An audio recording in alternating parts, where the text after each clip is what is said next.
Good afternoon. It's 3:01. I'm Justin Bonanno live from the 104.5 The Zone studio. The Titans are back on the practice field for OTAs today. Quarterback Cam Ward met with the media and was asked about his progress up to this point. I think I'm making strides in the protection game. Obviously, I think that's the biggest thing that I got to improve on every week. Just trying to get with Coach Callahan as much as I can, get with Coach Bowe, Coach Callahan, the whole line of coaches as well. So just trying to get better in my protection game. In NFL news, the Patriots' number 4 pick left tackle Will Campbell have agreed to terms on his 4-year, $43.6 fully guaranteed rookie contract with a $28.39 million signing bonus, leaving just 6 of first-round rookies who haven't signed. Tennessee baseball advanced to the NCAA Super Regionals after their win over Wake Forest on Monday. They will head to Fayetteville to face off against number 3 Arkansas this weekend for a best-of-3 series starting on Saturday at 4 p.m. The New York Knicks, who reached the Eastern Conference Finals this year, have fired head coach Tom Thibodeau, who led the Knicks to their first East Finals in 25 years, made the playoffs in 4 of 5 years, and led the Knicks to consecutive 50-plus win seasons for the first time since the 1990s. For our Foundation Repair and whatever needs, you need to visit USSTN.com. Breaking news at once on your home, the Titans and Vols. This is 104.5 The Zone.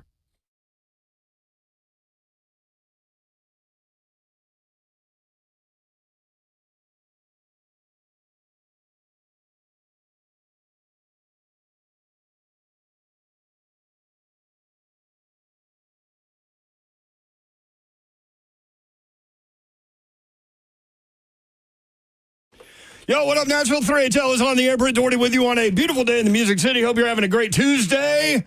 Man, it's hot out there, Babsy. It's beautiful. Sunny.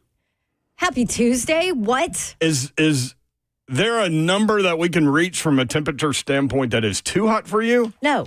Okay. It does not exist. Like 104.5 temperature. You're good? Maybe that might be pushing it. I mean, when you get to I'm the going summer, to Vegas in a couple of weeks. Those temps might be pushing it. Yeah. I don't know about that. You going to go see Todd Furman? I am not planning on seeing Todd Furman unless he wants to come gamble with us on the Strip, which he doesn't like to frequent that area very often. I know. It's one of those things when you live there, you don't really do it. It's like Nashville, right? Yeah, like we were just Broadway. We were just often. talking. You're hosting an event at the Ryman today. I've only been there twice, and I grew up here. And I cannot believe that. Seriously, can't believe it. Yeah. Also, this is the best event ever, and you should have been going every single year. I'm excited about it. Stars for Second Harvest Food Bank, awesome cause, of course. And this event has been going on forever. Nissan helps to sponsor it.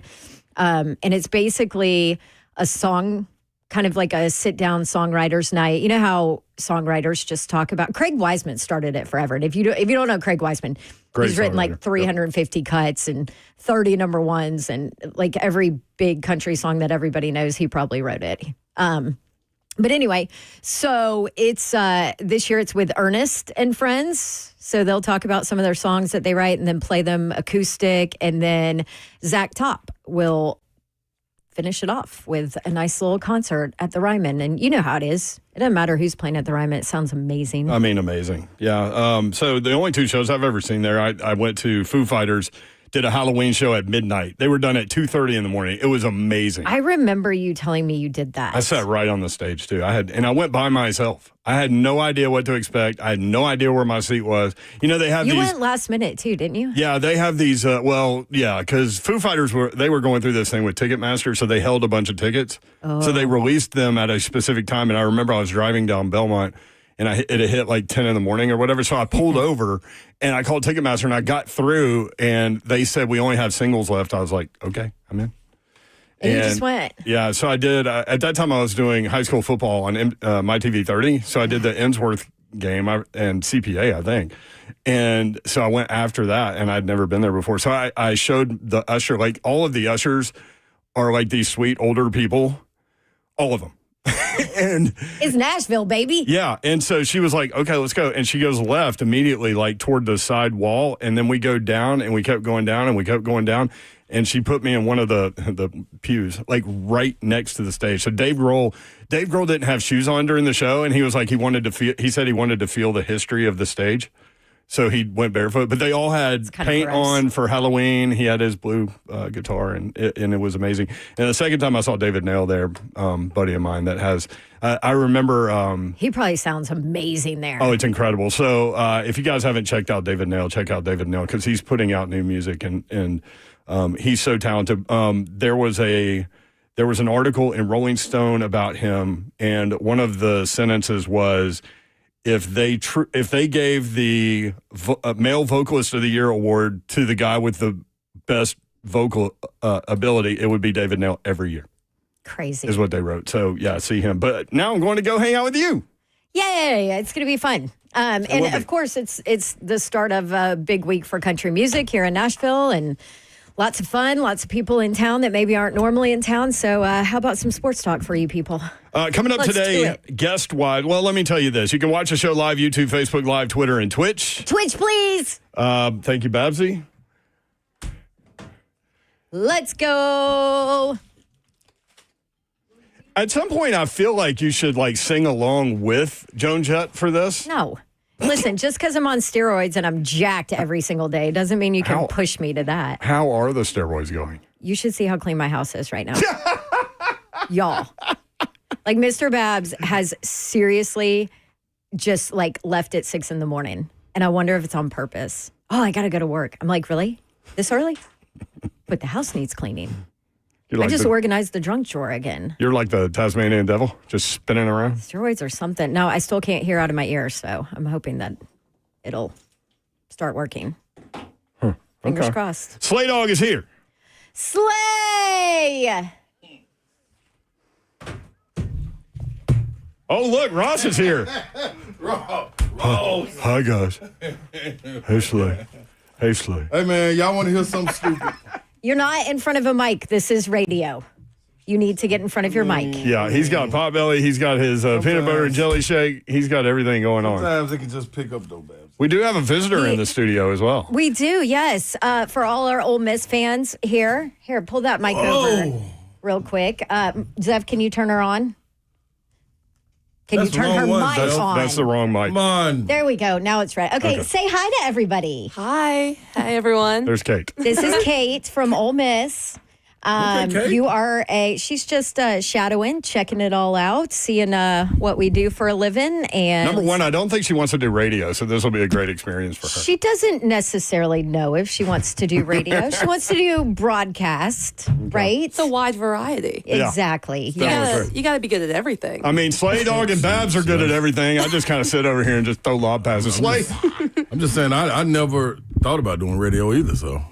I didn't really either growing up, so there Until you go. you drove and to now it's my Knoxville. favorite. What is going on?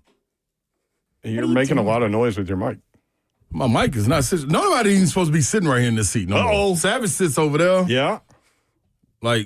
This is Who do you think's That's that? your seat. my seat. That's right, Babs. But everything Also, was. Kate, we apologize for all the Tennessee Vol orange. We got I some. know. Oh, we're not I know. apologizing. Relax in What, here. what are you we talking about? definitely ain't apologizing. She's not somebody you want to get along with either. She's an Auburn.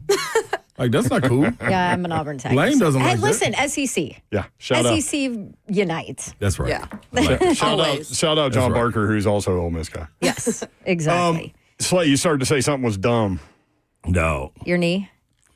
Yeah, the knee's dumb. What happened, Slay? The knee's dumb. Slade just got back from the doctor for everybody wondering. We haven't even heard how it Yeah, went. We have no idea. I'm telling y'all, this is dumb. But not the people that are dumb. It's just an oversight. Okay. So I go see my guy, Dr. Moore. Yeah. Let me give him some props too, because he's a bad boy. I'm telling you that right now. He is a bad boy. He going there. Dr. David Moore. Yeah. So over at the David Moore. Yeah, we're at Elite. A lot of Titans done a lot of Titans work, a lot of athletes in general. But Yep. dog, I go in there, I get my X-rays, MRIs, I bring them to them. They like, man, we want to get some more X-rays. I'm like, What? Oh, I got no. them in my truck. Let me just run down there and get them. I go down there and get them, bring them back. They were like, yeah, let us get some of our own. I'm like, all right, dog. So the lady comes in after I do my X-rays. She's like, we want to get some of you standing up. I'm like, all right, cool. So she come back in and was like, have you had any other surgeries on either one of your knees? I was like, yeah, my left. Had ACL when I was in college. My right, I had meniscus my freshman year. You know what I mean? Then I had back surgery like 13, 14. Can't remember when it was, but Which knee is hurt again? Left? My right knee. Right. No, you're right. Right. Where The you one had where the meniscus. Yeah. So ACL's fine.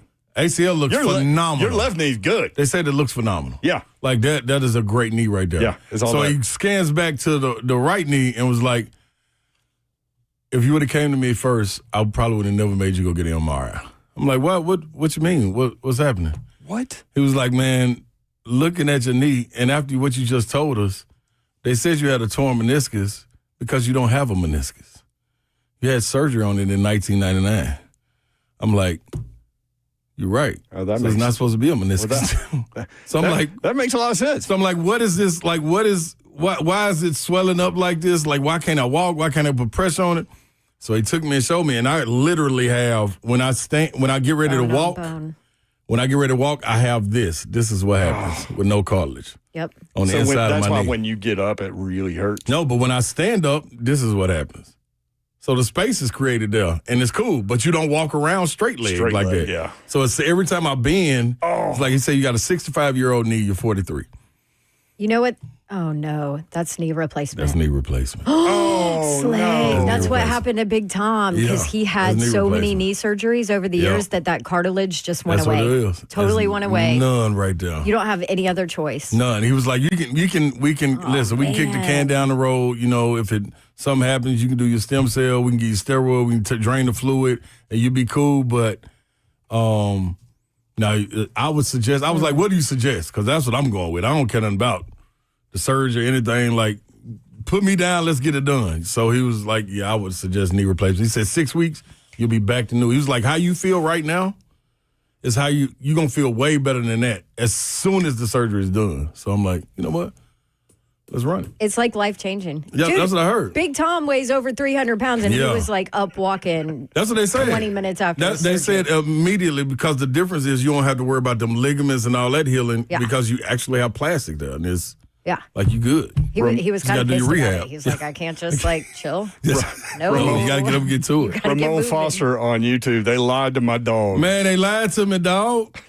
You know what? And then, Oh my God! I went and saw two doctors That's why today. you didn't tell us. You wanted to do it face to face, didn't you? Yeah. No, I just actually literally just got here. Okay. So I went over there and got my shake. But the other dumb thing is, hey, man, I love doctors. And Dr. Kumar is that's him. Trying to get my knee replaced. Do you want to go? We'll go. take a break. Yeah. We'll take a break. Go schedule I got to it. tell you about the other doctor, too. Okay. There's a friend of ours that said that she felt like it was going to go down that path, but I didn't want to say it. And she's going to be right. I'm not surprised. Oh, man. That's awful. They're already coming at you, Babs, are Kate, you in our ready to be chat. Slay's Uber? Speaking of Ole Miss, how about Murray State last night? This is what happens on the show. There's trash talk involved. All right, we'll talk NCAA baseball tournament when we come back. Also coming up today, UFC star Derrick Lewis. Y'all are going to want to tune in for this. They call him the Black Beast. And We got to boom boom room him early. we've seen sound bites, and let's just say he's a high volume curse word thrower. An NSFW kind of So guy. We'll see how that goes at 4:20, and then Jim Wyatt at 5 o'clock to wholesome everything out. So you got the whiskey, then you've got the milk and cookies. So that's what's going on. All right, we'll talk NCAA baseball tournament next. 3HL 1045 this home.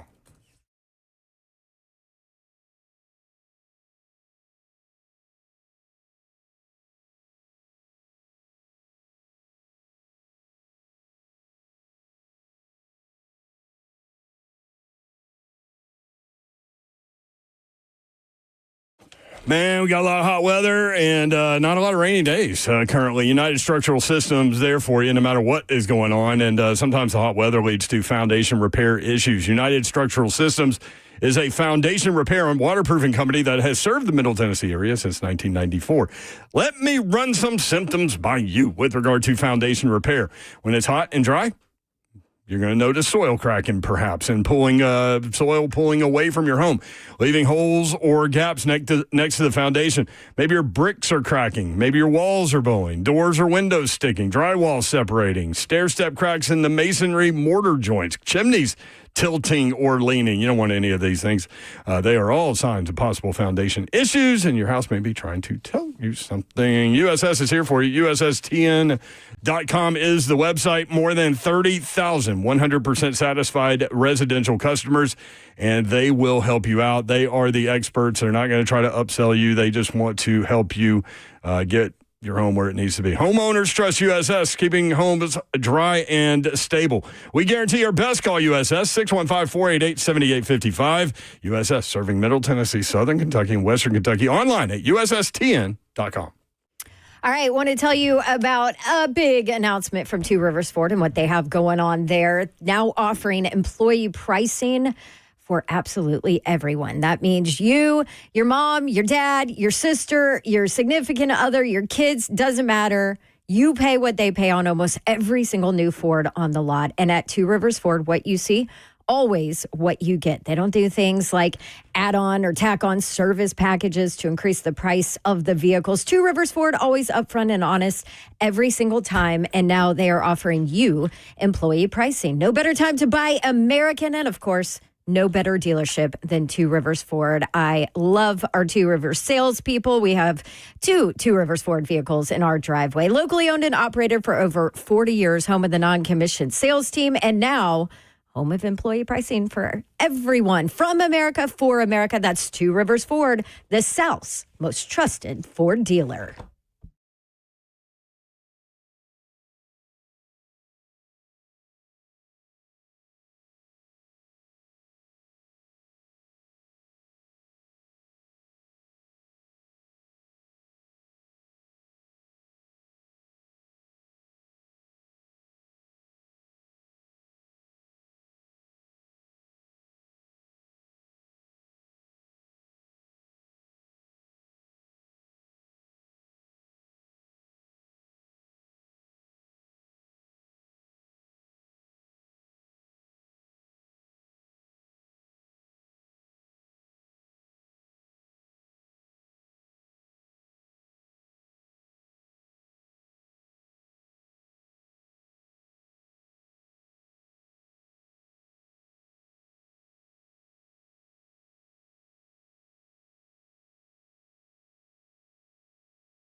3HL 1045 The Zone, Britt Norton, Don Davenport, and Ronald Sylvester Slay. What up, though? Producer of 3HL is Zeph Dog. What's up? Zeph pulled how many cuts of audio did Zeph pull? Like quite a few on here. 28. Seth is the bomb. 27. 27. And we have a may or may not be funny today. Where'd that come from? Usually He's not gonna tell Instagram us. reels. Usually that's where I get that. He's also I already not gonna forget tell what us. today's is. Oh, I know what it is. It's baseball related. Oh, it's baseball and beer. Yes, baseball and beer related. I mean, Good well, little you combo. can't lose there. Yep. Baseball, beer, a Hall of Fame player, And a very popular TV show. a Reese level of beer consumption, and then playing a game the next day against a really good pitcher and hitting 2 doubles. It's fine to me. I don't know. That's why it's may or may not be funny. Yeah, that's right. We're operating at a 100% success rate though, so I hate to.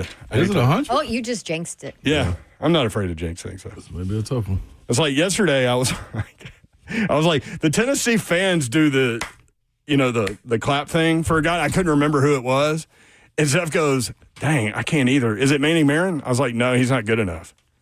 I literally said that right before the game. You know what he did yesterday? 3 for 3, 3 RBIs, 2 runs scored, and a homer. It was good enough. He's like, hey, Mayor, suck it. You want to talk about reverse jinx? Now, Tony has been on record saying that he thinks that Manny Marin can be better than everybody on that team. He's just young. He is young. That was only his 3rd homer of the season. Great defensively. First since like beginning of March. Yeah. So the NCAA baseball tournament is on crack. It's crazy. 13 SEC teams made the tournament. Only 4 advanced to the Super Regionals, and 2 of them will play each other. Tennessee at Arkansas. Yes. Saturday, 4 o'clock, Game 1 on ESPN. Game 2, Sunday at 2 o'clock, ESPN. If necessary, Game 3 will be Monday. Auburn and LSU both made it. Also, the overall 1 and 2 seeds failed to make it out of the regional round for the first time since 1999. We'll get to Murray State and Ole Miss. Tennessee came from behind to blow past Wake Forest 11-5 to survive an event. You know, it's funny when they went behind 2-0. I think it was Knock Drop on the chat said Tennessee was still minus 170 favorite, even though they were down 2-0. And man, what was it? 7 runs. 7 runs in that. And that's the 12th time this year they've scored 7 or more runs in an inning. Good touchdown. That is crazy talk. I mentioned Manny Marin and Andrew Fisher homered for the Vols, and that Andrew Fisher home run at bat was incredible. Like, Zeph was like, he walked up there, and you knew he was about to hit a homer. Mm-hmm. And that was his body language. Oh, his eyes! He had killer mentality in his eyes. You could see it on the broadcast. Now, the Wake Forest pitching or head coach was talking with the umpire. So while they were doing that, Andrew Fisher was pumping up the crowd. So he was getting them ready. And then the Wake Forest coach got caught saying something in the dugout that he probably shouldn't have been caught saying or not saying probably. At all. That was ugly. That was bad. Bad look. I mean, it's like you play a college baseball game, and then all kinds of statements come out after the game. That continues That's to like happen. what happens now, right? Yeah, I'm tired of the we got the statements, Florida too. coach, we got the Wake I Forest don't want no more coach now. statements. You don't need no statements. Nah, I'm tired of the statements. don't need Nah, no statements. Yeah, you're an adult. Okay, but how about Perform the correct no, way. You're right. You're Like, an come on, adult. man. You're a coach. You're an adult. You're supposed to be a role Like, come model. on, dog. You're supposed to be the one that these You know young what you're men are saying. looking up to. You know what you're saying. Yeah. Come on, man. That ain't cool. I'm saying that for anybody. But What's our boy? Vitello, too. Vitality. Yeah, like, come on, man. Yeah, but he's not throwing out homophobic No, slurs. no, but I'm saying like, yeah, but every time we get to He do does it something, smartly. the coaches get to put out a statement with the AD and everything is cool, but a player do it. Boy, we'll put him up there against the banner, against the railing, and just sit there and stone him. Like when you were at Tennessee, if you got fouled or something, made a shot, and jumped up on the scores table and started screaming a bunch of F-bombs. You know what I mean? Like, You would have been suspended. yeah, you don't get excused for that. Like that's why I keep on saying, like when we read about what's the name of O'Sullivan. O'Sullivan, yeah. Like, at Florida. I want to know what's gonna happen. Like, Right. tell me what's gonna what are happen. the consequences? Yeah, there's got to be is some what you wanna ramifications know. to it, man. Yeah. Yeah. Like players get suspended for turning around saying something to a catcher. Right. And then can't Then they play said in the the catcher game. said something slick to him. And it's been going on throughout. Like, Listen, I'm I'm great with the smack talk. I'm great. That's great what I with am. the trash talk. I'm with it too. So, like Fisher, the way But he went there is around a the line. bases, It's definitely a line. like some baseball purists hate that. I love it. Let me tell you something, Sports is Joel. entertainment, man. And that Yeah. guy hit a monster jack in a huge moment. Yeah, but guess Let's what? go. Guess what you ain't finna do? What? You ain't about to go around first and then turn backwards and trot. He definitely did that. If I'm second or short, You can knock him out. man, it's on. Y'all might as well bring y'all little bench out here with us. And my bench coming too. You're not going to turn. Man, go off. He went backwards from first to second. It was a 1 versus 100 gorillas or 100 gorillas versus one man. Like, Well, and part of me thinks No, he did come on. that I because love he it. I love I'm it with too. it. I'm I just love saying it you too. ain't doing that to me. You ain't doing it to my team either. I did notice How the about- second baseman watching him, and he didn't do anything. Like, he could have at least walked up and gave him a little shoulder or something. That was stoic, man. Now salute for them. I can't handle it.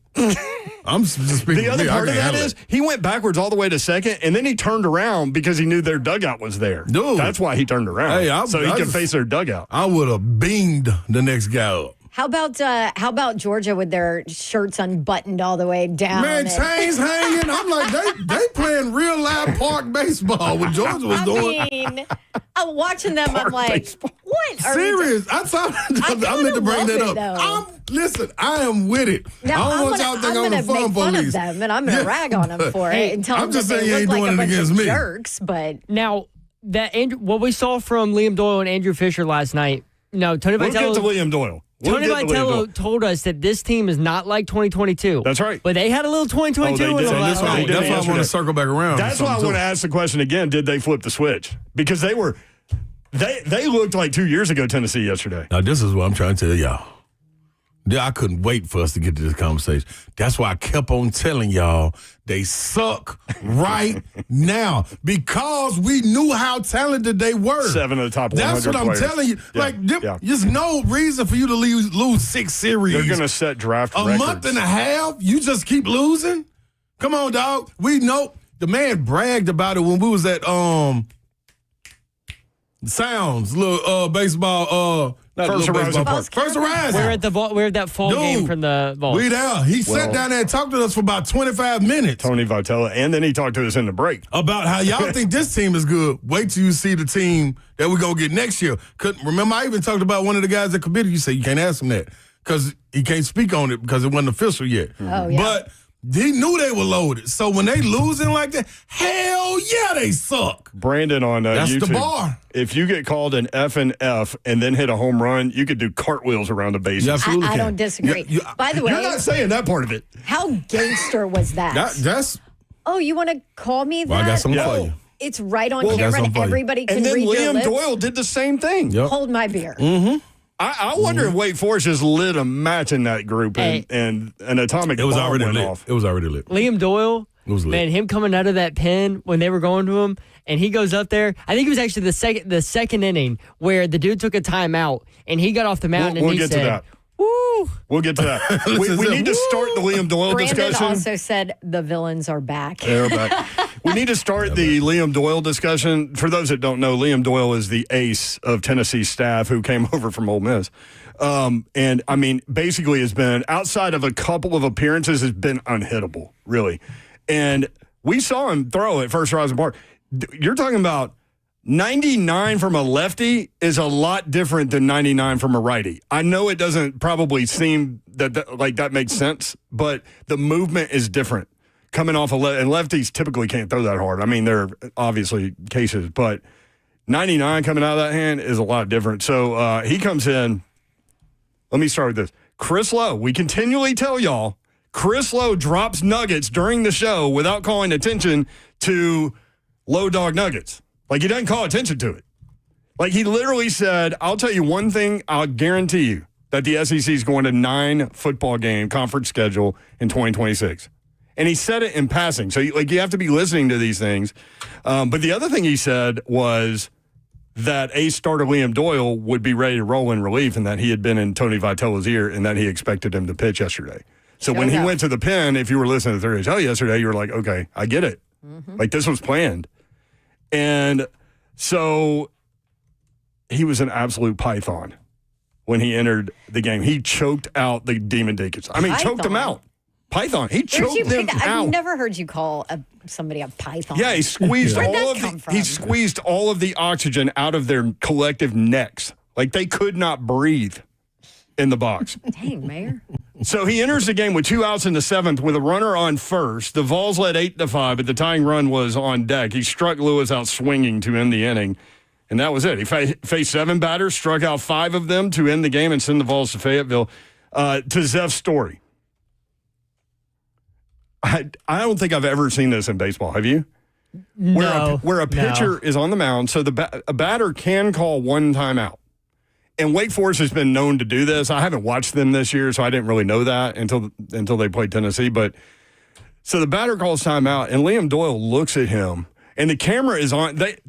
They did such a good job on ESPN2 with this broadcast. I mean, the broadcasters were great, camera was great, director was great, producer, everything was great. So they immediately have the camera on a close-up shot of Liam Doyle when that guy calls timeout, and he's like staring at him. And then he points at him. He said some choice words to him. He said some things. So the batter goes to the coach, and then they show the coach, tight shot of the coach, saying something back to Liam Doyle. And so Liam Doyle's just like shaking his head like, all right, I'm here. So typically in that situation, the infield comes in to meet with the pitcher and to talk about whatever they talk about. Like, you know, if you've seen Bull Durham, that's a different conversation than what's probably on the mound. But so they start to walk over to him on the mound, and Doyle turns around and waves at them to go away. Do not come over here. I got this. And so the batter gets back in the box, 2-strike count, 99 right by him. On the inside corner. And I mean, he starts jumping up and down. Vitello runs out of the dugout but can't even get to him quick enough. He goes all the way through the dugout and into the clubhouse. So I don't know if you saw this, but right after he waved the infield off, the camera cuts to Tony Vitello, and he's a great meme. It's a great meme. I think he's looking at the shortstop, Gavin Keelan, the shortstop, and he walks out of the dugout and he raises his hands in the air, and you can see him mouth, "I don't know, he's a psycho." Yeah, I totally hear Vitello saying that, don't you?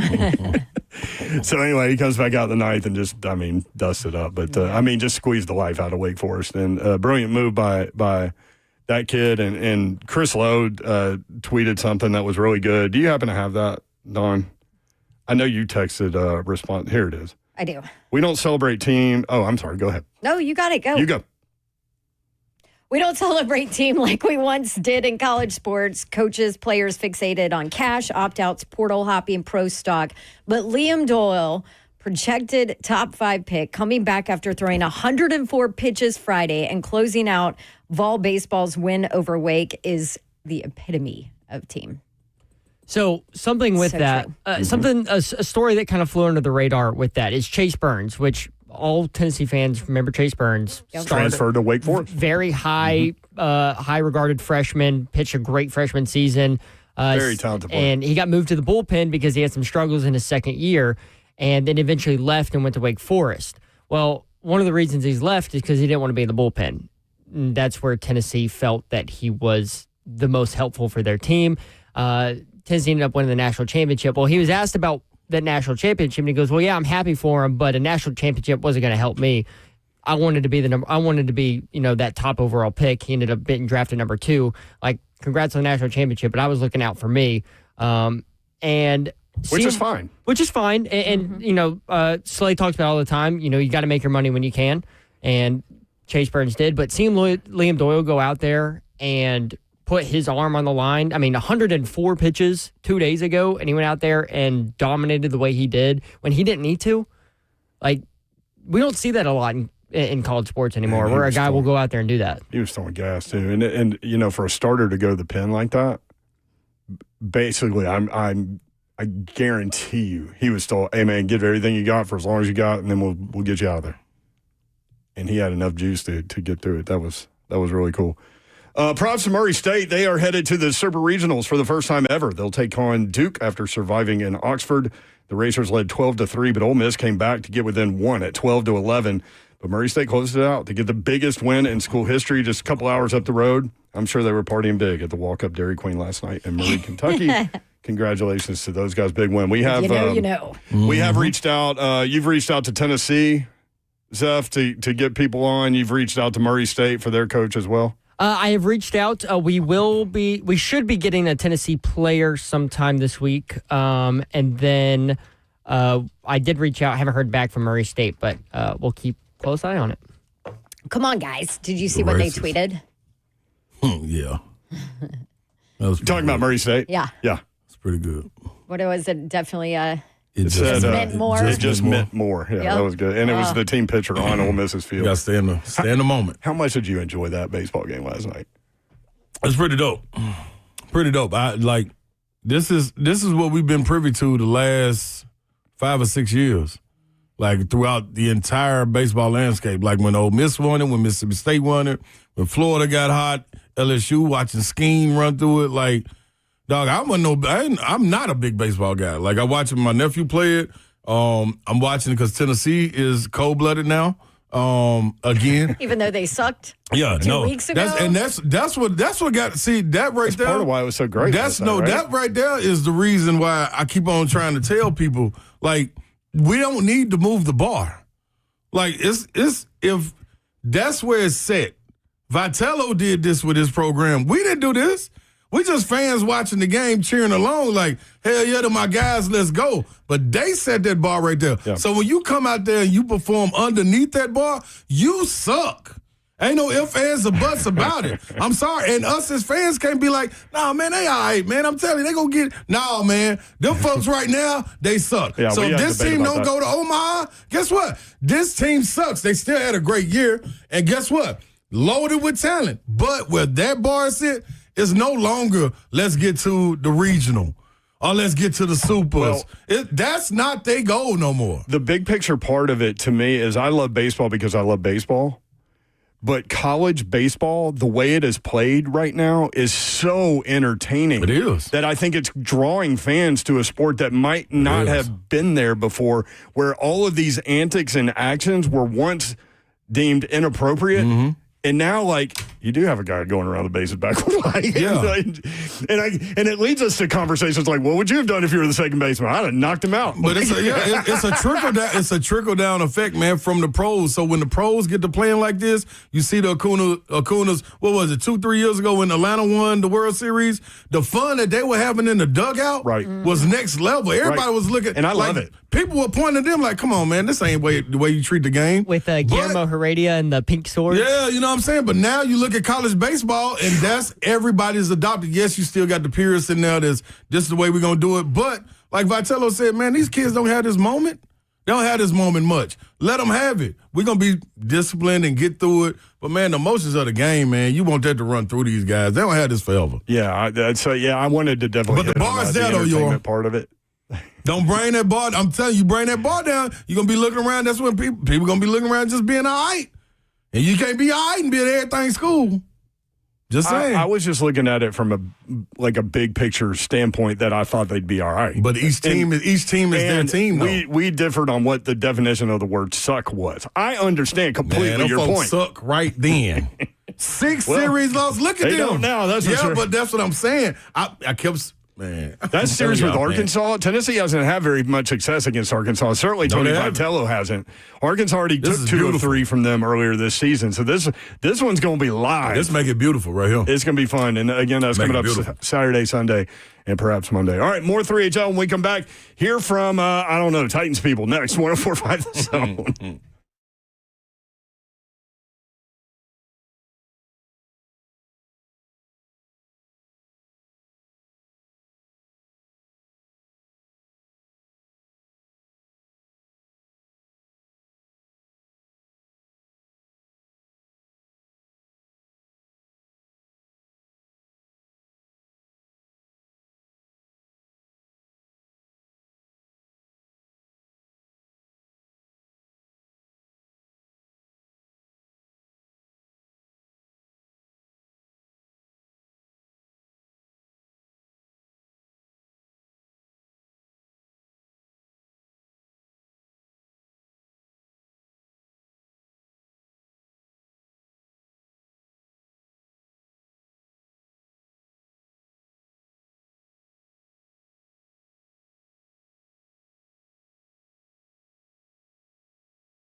3HL 104.5 this home. Brent Doherty, Don Davenport, Ron Slay. Again, UFC star Derrick Lewis scheduled to be with us at 4:20.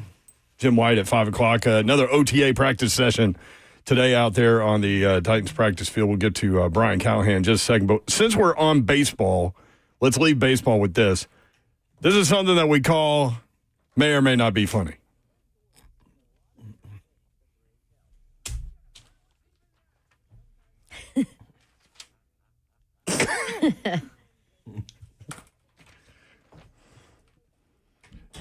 Yeah, so y'all can be the judge. This is a baseball story. This is one of my favorite players growing up. Wade Boggs was a lefty. He played in Boston, and he had a knack for hitting doubles off the Green Monster. I mean, just lasers off the Green Monster, hit doubles.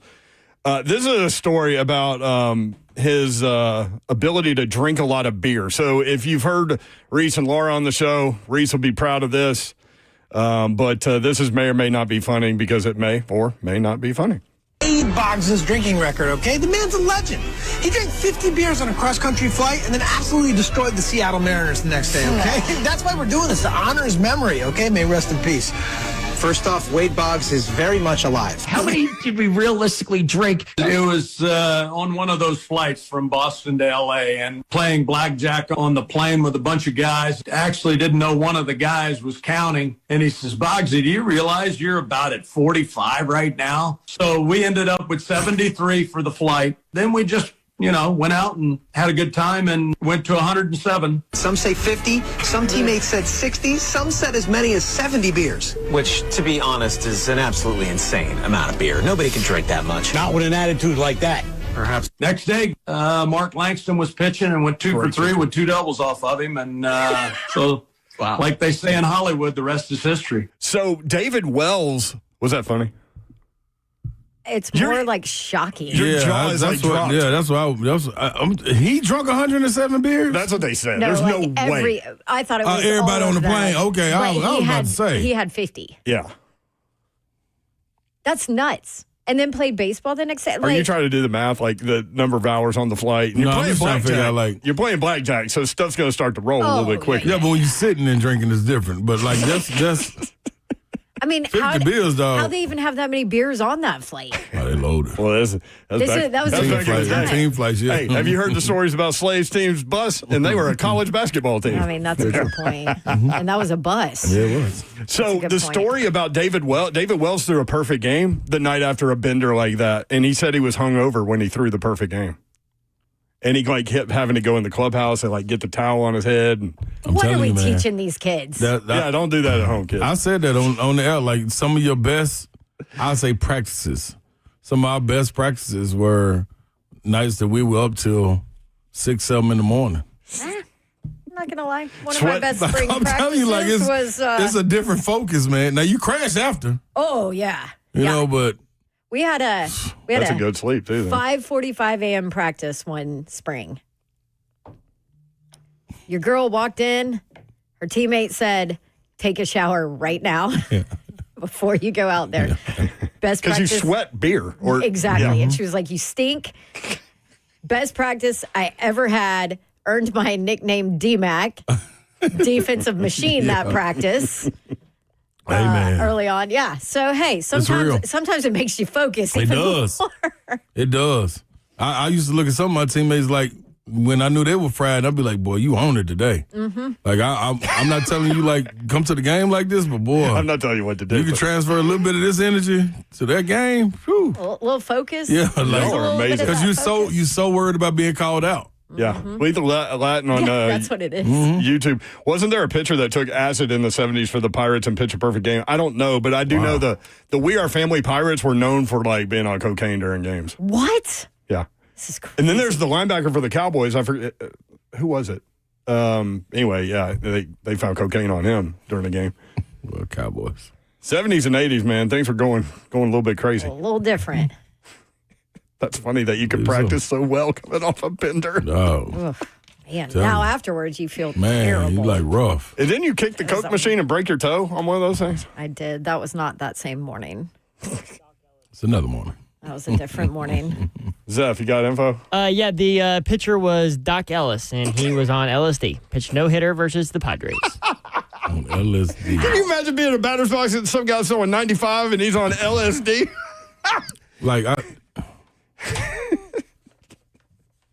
There's a documentary about it. Oh, we know what Mayor's watching tonight. Oh, I can't wait. After the rhyming, I can't wait. Brian Callahan, Titans were on the practice field today. Moving on. We've talked about Kevin Zeitler, and I think it's flown under the radar a little bit, the addition of the 14-year right guard that's going to stand next to J.C. Latham, and we got Savage talk about the communication, how vital that's going to be, and how possible that will be during games. Brian Callahan talked about how big it is for Zeitler and the addition that he brings to the offensive line. A guy that's played as much football as he's played, the experiences he's had, a lot of different systems to a couple different teams. He's a pro's pro, and his ability to communicate with those guys and be a voice of perspective is always really helpful. So having and the caliber of player that he is, even at his age, the way he takes care of himself, the things he does to get ready to play is an example you want guys to follow. He's phenomenal when it comes to taking care of himself. He's very regimented. He's really an asset for all of our younger players, in particular guys up front.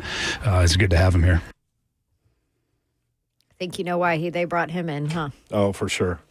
And that all makes a lot of sense, but I was also thinking how crazy this first hour has been. Nothing new. Good day for a job shadow in the studio. We tell young people all the time, do not do radio like we do. Brian Callahan talking about evaluating what positions the wide receivers fit into on offense, because that is a crowded, competitive room. We have a pretty good feel for where we think they naturally fit. And then we're putting guys in positions to see what they can handle as far as volume goes, as far as position movement goes, how much can guys move. This is a bit of a learning period for us, especially about our a lot of new players, a lot of young players at the position. So we're just trying to find out where they best fit. We have some pretty good ideas of what we think they're capable of doing, but we're sort of pushing them and testing them on those limits and where we can use them and how we can use them. But so far, been happy with that group and where they progressed to. There's some good, fun, young, talented players that kind of learn it every day, and then we're trying to integrate the veteran guys that this might be just a bit different for them than normal, than what they're used to. So they're all learning, but it's been a good process. Jim Wyatt coming up at 5 o'clock. We'll talk more Titans football. When we come back, you'll hear from QB1. I keep calling him that. I know they're saying competition. I mean, technically, he's not yet. Competition. I get it. Call him QB1. Okay, well, Cam Ward. You'll hear from Cam Ward next. 3HL 104.5 The Zone.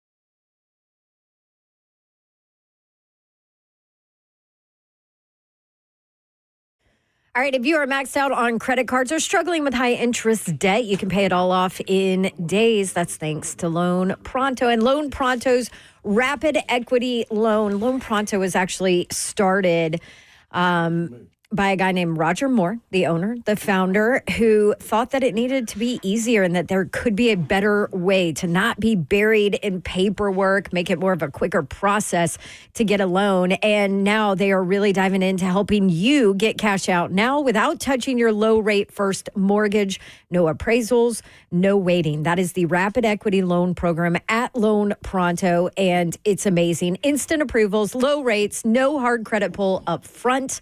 Your home equity is yours. If you live in this area, you have it. So use it. Get cash to consolidate your debt down to one easy, low payment. Call Loan Pronto now for a free instant appraisal for your home. See how much cash you can get out today. You can start the whole process online, loanpronto.com, or call them at 615-499-5780, loanpronto.com at 615-499-5780. Loan Pronto, Equal Housing Lender, NMLS 1661781, on approved credit, NMLSconsumeraccess.org.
Good afternoon. It is 4:02. I'm Justin Bonanno live from the 104.5 The Zone studios. Apologize for that quick pause in the action. Titans were on the practice field again today for OTAs. Cam Ward talked, and you'll hear a little bit more about him later on 3HL. The Patriots signed left tackle, number 4 overall pick, Will Campbell, leaving just 6 of the first-round rookies who haven't signed. Tennessee Baseball's schedule this weekend for the Fayetteville Super Regional was released. They'll start on Saturday with a 4 p.m. Central Time first pitch. And the New York Knicks, who reached the Eastern Conference Finals this year, fired their head coach, Tom Thibodeau. Fire Foundation repair and whatever needs you need to visit USSTN.com. Breaking news at once on your home for the Titans and Balls. This is 104.5 The Zone.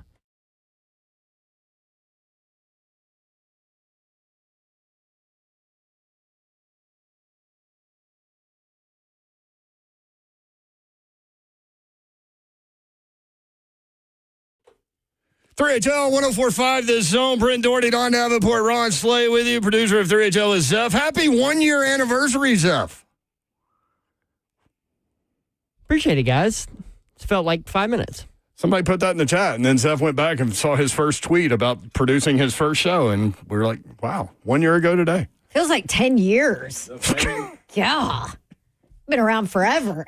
Appreciate like that, the family member that won't leave you alone. Well, that's him. Well, We love you, Zeph. Since you got fired from Cracker Barrel, maybe you could get a job as a UFC fighter at, how tall are you? I'm 5'10". 5'10", 130? Yeah. On a good day. Yeah. Derrick Lewis, the Black Beast, joins us now. Derrick, what would you do to 5'10", 130 in the ring, you think? I just pat him on the head and kick him in the butt. About to get him. That's right. 6'3", 266 is what I read. Is that where we are? No, I'm 285 right now. Okay. Dang. See, I wanted to check. I'm trying to get down. Trying to make heavyweight right now. I got you. Okay. Heavyweight UFC fighter. Most knockouts in UFC history. And I want to start with this, if you don't care, Derek. My almost 15-year-old is a big fan, and he had a question with regard to that little stat that I threw out there. His question for you was, how do you consistently get knockouts over everybody? I just picture everybody as my worst enemy. You know, I go out there and just I'm almost really trying to kill a guy. That's what I think about whenever I'm hitting him. Holy crap. That's real simple. I like that. That's real. So is it a switch? I mean, you know, we talk to football players all the time that, like, they're like the nicest, quietest guys off the field, and then on the field is just the switch is flipped. Of course, it's a switch. You know, I'm a family man. I've been married 16 years, got 3 kids, and yeah, it's a switch because I think about, like, I'm going in there and this guy is trying to hurt me, even though he didn't do anything to me. So I'm trying to find any little thing, trying to get myself angry enough to try to punish this guy that didn't do anything to me. Because he's thinking the same thing, right? Like, yes, for sure. You know what's funny? I mean, I don't know if you watched the Michael Jordan documentary, you know, and just all the stories of him, like, just finding something so small that just made his switch flip, you know, like, and I took that personal, right? For sure. That's what it's about, really. Yeah. It's like kind of hard. Like, whenever you're fighting for like so many years, like I have, it's hard to find some type of motivation. And so I'm looking for anything. I'm like, oh man, this guy's, he was musty at weigh-ins. Oh, I don't like that. So I'm gonna try to hurt this guy because he was musty at weigh-ins. Just whatever. You know? Derrick Lewis, the Black Beast. He'll be in here in July with the UFC. We'll get you details here in a second. Speaking of knockouts, walk us through your favorite knockout. Do you have a favorite knockout? My favorite knockout was against Curtis Blaze. Actually, it was against a guy named Volkov, the tall Russian. He was like 6'8", 6'7", something like that. How did that go down? He was talking trash while we was fighting, and he was mimicking everything my coach was saying. My coach was telling me a combination, and he would mimic whatever my coach was saying. And I said, all right, MFer. And that's what I told him in the ring. And I ended up knocking him out the last 10 seconds of the fight. Oh, man. That was so sweet. It was so sweet. I had to try to keep somewhat professionalism while he was there unconscious. Oh, my God. Oh. Okay, so 6'8", that's a reach, though, right? Because what's Derrick? 6'3", 285. I mean, there's a big difference there. My coworker here, Slay, is 6'8". Like, I can't. He can reach me, and there is no way my arm is getting anywhere near him. What are you trying to do to Slay right now?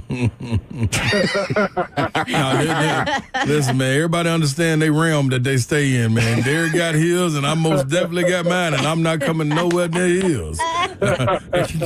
Guarantee that. Derrick, man, we got something here called the Boom Boom Room now. When you go in the Boom Boom Room, the door's locked behind you. Oh, man. The only way you can get out is if you answer everything truthfully to the best of your ability. I'm the judge of that. So the door's locked. If you agree to these terms, let's get it on. Is this a PG radio show or is it radio? Yeah, well, listen. Let me know. Yeah, it's like PG-13. Yeah.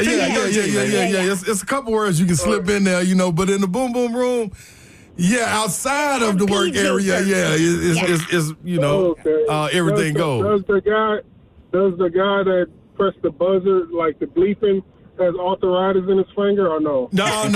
He got a quick trigger, man, so he'll be ready for you if you let one go. All right. I'm ready. All right. Zelf, lock the door, baby.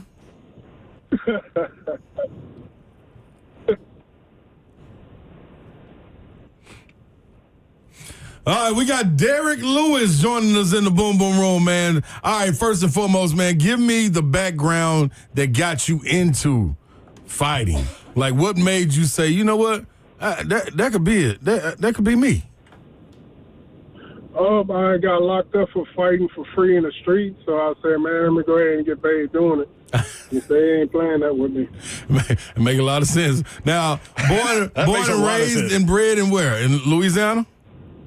Yes, I was born in New Orleans, and I moved to Houston in '98. Okay.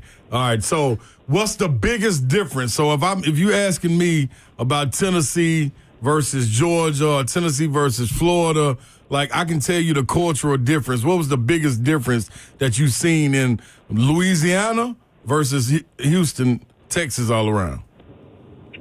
Well, whenever I was coming up, I guess you could say I was from the hood or whatever. Yeah. And the only time I seen any other races was whenever I was at school. But the culture difference is probably like there's a lot of Mexicans out here in Texas. I've never seen a Mexican except on TV. It was on Cheech and Chong. That was the only time I ever seen them. But I heard stories about them.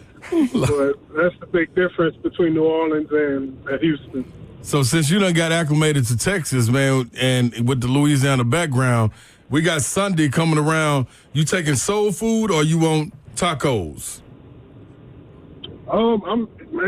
Right about now I'm eating everything. It all depends. Yeah. It all depends on if who's cooking the food. If they got big fat arms, like big jiggly arms, I'm eating their food. But if they all petite and all that, I don't want none of that.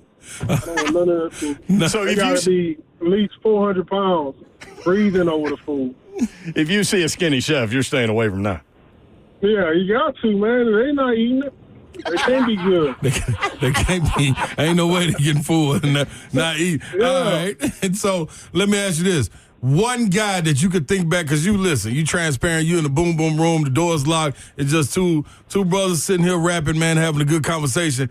I need to know if you could reach back into your past and say, man, that one person, I'm going to drop them in the UFC ring with me, and we got to get it on just so I can get some get back or teach them a lesson about who I am now. Is it somebody you can think back from your past, maybe growing up or whatever, that you want one shot at? Who is it? My father-in-law. Damn. That's real. Why? He was real abusive to everybody, like my mom and brothers and sisters, all of us.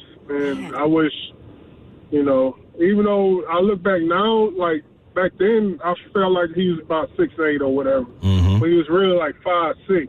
But I was little to me. Yeah. Like, And so now I wish I could really get back in it. So that's one of the reasons why I moved to Houston, too, is because of him. Because my mom felt like one day I'm probably going to end up killing that guy. So she was protecting you by moving you. Yeah, that's what she said, for sure, yeah. Damn. That's what it's about right there. So, all right, now let me take it here. With where you are now in life, how difficult is it to see you fighting for however long? Like, do you have you got a curtain call on your years when you think it's over? You know, with kids and being married, like family, that brings a little sensitivity into guys. You know what I'm saying? Our athletes. Well, you got any of that creeping in? Not at all. I'm asked to recharge. You know, just sitting for a whole year and not fighting. Yeah. I'm feeling like physically, mentally, I'm feeling ready to get back in there. I think I needed that break because before then, I was really burnt out on it. Really? Now that I had this break to really think and all this and that, to see how the economy is and all that, yeah, I'm ready. One thing that one thing you could go back and change, if outside of when you was younger, one thing you could go back and change, like a speed bump that you would have handled differently. You would have took an alternate route. You would have, came to the fork in the road. You would have went the other way instead. What's one thing that you can tap back into that you would change? Probably my eating habits. Like back then, I had a 6-pack. I was ripped. Like I was 210 pounds. Yeah, I still dream and think about those days right there. I wish I would have took care of my body a lot better. Man, I'm right there with you. Maybe I would have kept my hair on my head a little longer. That's overrated. I can dig that. All right, I'm gonna let you out the boom boom room. I got one more question, man. Coming up, you got a fight coming up. How long is it gonna last for all the people out there that's wondering when you come to Nashville? How long is this fight gonna last? It all depends on where the after party going to be at. I heard y'all got some good chicken wings out there. So if I got a spot for you. All right, then. It might be over in the first round. Depends how hungry you are. I gotta try at least one before the fight. Before just to let you know. To let me know. And motivation. Little motivation to flip the switch. Yeah, that's it. I like that. All right, Black Beast. We're going to let you out the boom boom room. Great job, big dog. I appreciate it. Let him out, Zelf. Oh.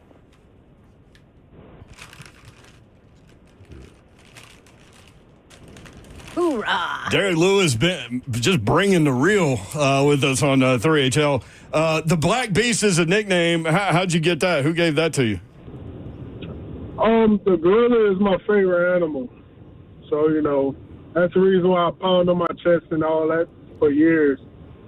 And I started off at a club called Silverback Fight Club. So that's where I started at. And so basically I was like the mascot. But gorilla always been my favorite animal in the world.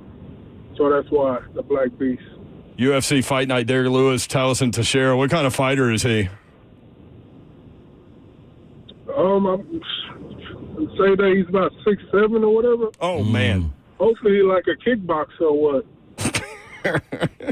I don't know. I'm letting my coach. I always let my coach figure out what these guys, what they are. But every time I know a guy that, he's a stand-up fighter. But as soon as I fight them, they turn into wrestlers.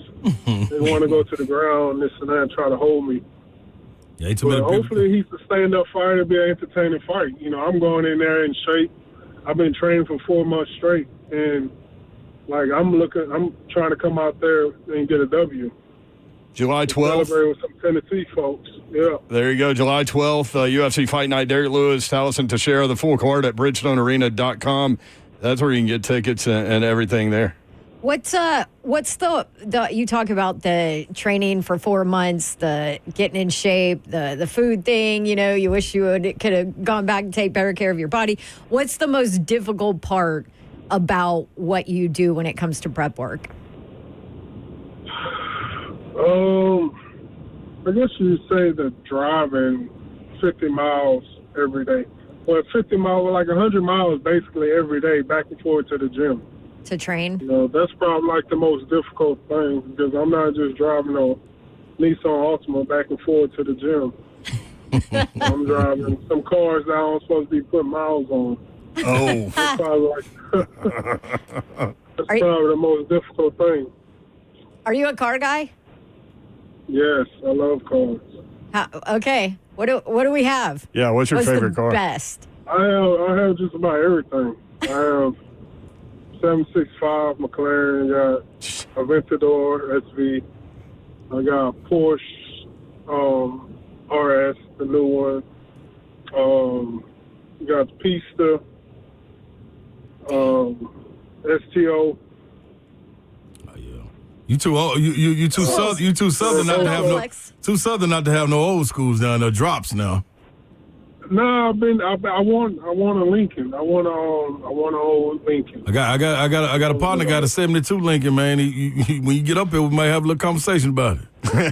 What kind of motor you got in it? Now you go. Now that's what I'm telling you. It's a nice body. You got to do the work though. Look at this. Everybody got one of those. Yeah.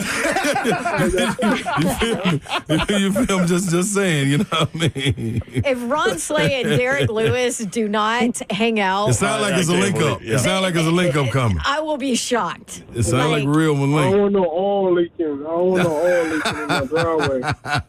Oh my God. Now we got some good body works up here, man. I'm telling you, we have to be in shape. We have to be in shape. I'm dying. I read that you threw out a first pitch, at least one, at an Astros game. Like, how did that go?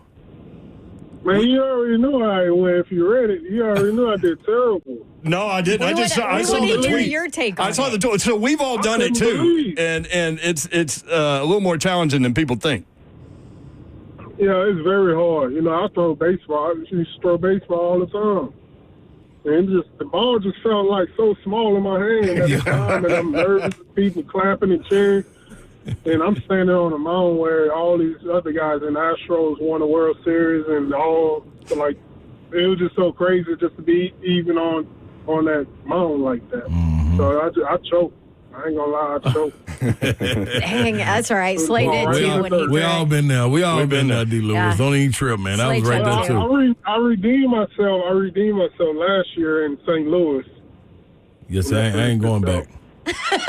I'm cool. I'm straight on it. I ain't going back. I'm gonna let them go on to take them little laughs and take them to the bank. You know what I mean? Let them do something nice with them. I got the video. I'll send it to you, Derrick. Hey, who's the coolest person that you've met during this journey?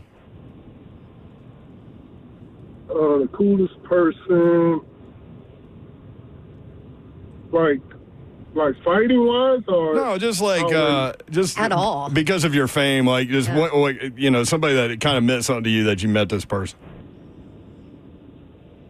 You know, Pinky.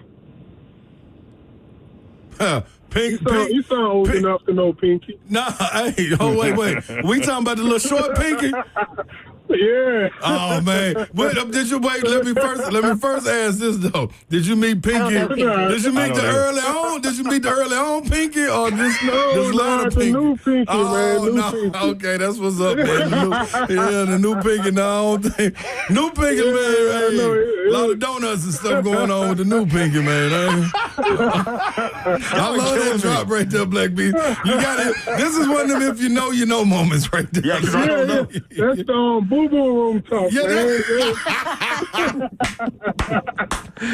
Oh man, Derrick Lewis, UFC Fight Night. The Black if we don't get some kind of contact when you get up here, I'm hot at you, homie. I'm telling you. Derrick, you got everybody trying to Google on their phone and everything right now. Hey, everybody can't Google. I'll show y'all. Y'all be cool. I'll show y'all. Slade's brother is saying, "Do not look it up." I'll show y'all. I'll show y'all when we go to commercial. Okay. I got you. Everybody gonna get fired. Y'all playing tricks. Hey, Derrick, we probably do, I don't know, 5,000 interviews during the year. We will never forget this one, man. Nope. Hey, thank you, brother. Good luck on July 12th here at Bridgestone Arena. Appreciate you. The Black Beast. I appreciate it. Thank y'all. There he is. Right. Black Beast, Derrick Lewis, fighting Taliesin Teixeira, who is 6'7". Hey, man, I'm telling y'all right I'm never now. betting against my guy Derrick Lewis anymore. Yeah. Not that I did before. Yeah, that's all right. Is that like? I'm going to Are show we you. talking like I'm gonna show you. we're gonna get fired? Like it's like porn, right? I mean. Like your alter ego? No, now it's not. Oh yeah. Now it's Oh, now it's not. No. That's why you said old school or Yeah, new that's school? what I'm she can't dare jump out there right now. Okay. All right. Look at the people in the chat, boy. Y'all need to stop, boy. Boy, y'all is wild in there, boy. They throwing all kind of classic names up, man. Let's go and get this going to the commercial, man. All right, we'll be right back.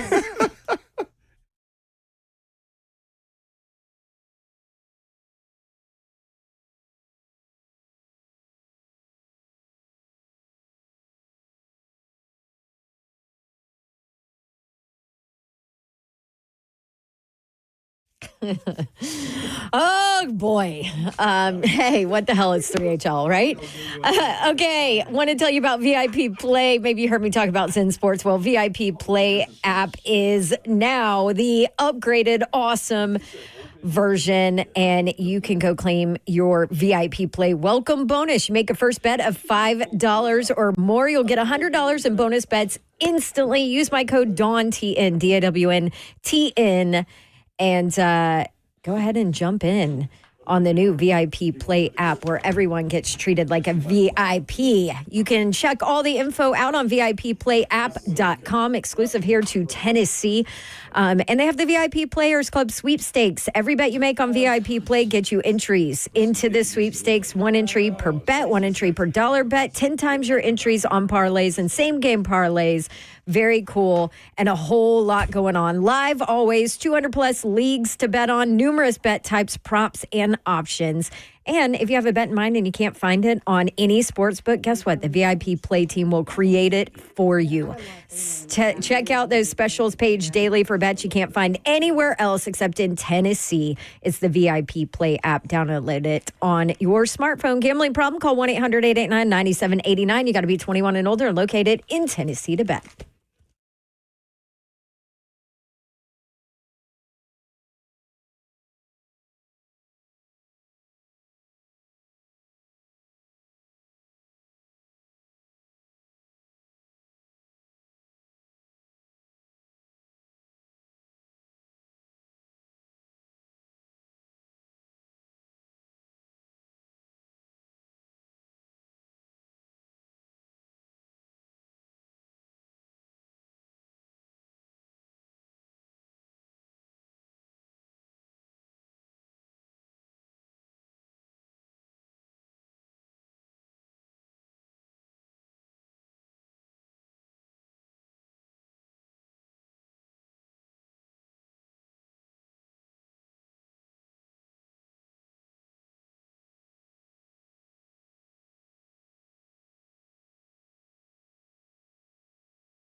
Okay. Well, 3HL. I know one thing. Big Boss Lady Allison came in here. I was like, why are you here? She hadn't heard it yet. Ain't many times that I'm trying to go out here and do no after parties or something, but maybe an after party in effect for that one. With Derrick Lewis. Yeah, I might have to find him. I mean, y'all. We got to do the right thing and get him. How about the switch flip, too? Mm-hmm. Oh, there were so many. Trying to kill a guy. Yeah, that's. I'm literally that's a trying. different mentality. Yeah, he's literally trying to kill a guy until the referee stops it. Yeah. But you have to, otherwise you could be the one that's killed. Exactly. I mean, that is that extreme of a sport, right? Yeah.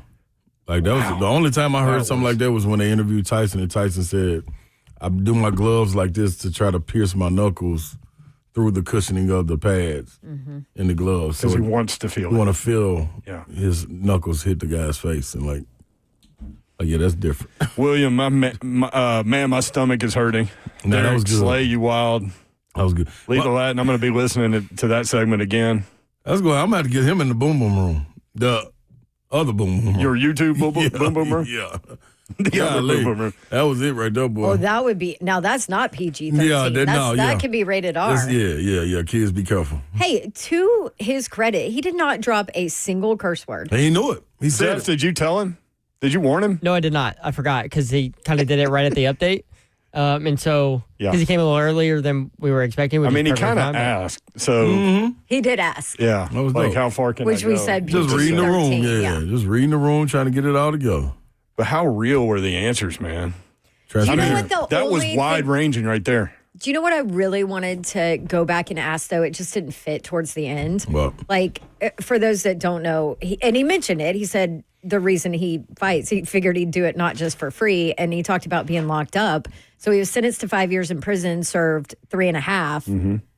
My big thing is what he learned. How did he transition in prison? I had the same question written down, but it just never got there. But then we talked about Pinky, it's hard to get back. Before and after. So next time, it was hard to get back. So next time, we're gonna work on getting him in studio when he gets to town. That would be awesome if he has time. Yeah, you know what? You can bribe him with some good wings. We got him. Yeah. So he looks at the chef. If they don't have 400-pound arms, he ain't eating it. I got a big boy back there cooking. I guess he's not coming to get any of my food at Cracker Barrel. Sorry, Zeph. You're out. Hey, you don't work at Cracker Barrel anymore. You got fired. Right. That's true. Lost your job. Well, I mean, I did ask him. 5'10", 130. That's Zeph. What would you do with him in the ring? Pat him on top of the head, kick him in the butt. I would never. I'm gonna be honest. Wouldn't think I'd get in the ring. Yeah. He said. He said if the chef ain't eating it, that can't be good. Talking about if you come across a skinny chef. I feel him. He said, I got locked up for fighting for free in the streets. I figured I'd get paid for it. Mm-hmm. The Black Beast, y'all. Well, that was something. It's working. No, yeah, it is. Good for him. We need to get some access to that fight, man. Who put this together? I'm telling you, I told you, one of these fights in person is unreal. It's changing. Yeah. It's so good. It changed your whole perspective on it. Like when I went, I liked UFC, but man, getting to see it up close in person is like, I can see why they have like a crazed mob following them around the world to go and watch. And I understand why Dana White is so huge with UFC because, dog, it's a movement. It's a movement. There are, especially where boxing is right now. Like, I love boxing, but with it not being a dominant heavyweight for real, like, boxing ain't got the same. It's not the same lust right now. July 12th, 6 o'clock, Bridgestone Arena is the UFC event, and BridgestoneArena.com for tickets. Yeah, boxing kind of lost it when the promoter became the story and not the fighter. And so you just didn't connect. What always connected boxers, I thought, was like the story. Everybody knew the story. And so you had this guy you rooted for because of his story that you connected to. Yeah, I think they brought it back, though, with Floyd. Floyd did a great job of the 24/7, the lead up to the fights and things of that nature with HBO, Showtime, and all that. It's just not the same caliber. They have tried. Same caliber fighter not out there no more. So like middleweight in them is what's really popping. So are most of those guys going with this mixed martial arts stuff and going to UFC? And I don't think like that's if that what's didn't happening. exist, would we have better boxers? That's a good question. I don't know. Here's another That's thing. tough. Here's another thing with Derrick Lewis we need to get into. When he got out of prison, he got into boxing. Like he said, he wanted to fight and get paid for it. Oh, yeah. He started working with George Foreman. That's smart. In Houston. Smart. Hey, look who's here. Travis. Ain't nothing wrong with that. Harder. Nothing wrong with that. Mr. Babs. His name is Mr. Babs. Why do you have to say it like that? Yeah. Because. Correction.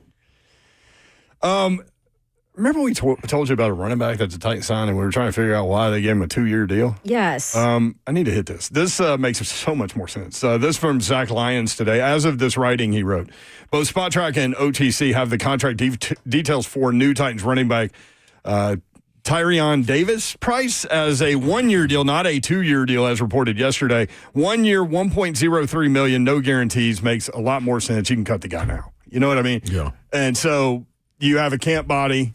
There's a competitive situation for that last spot. And he's 6'1", 219.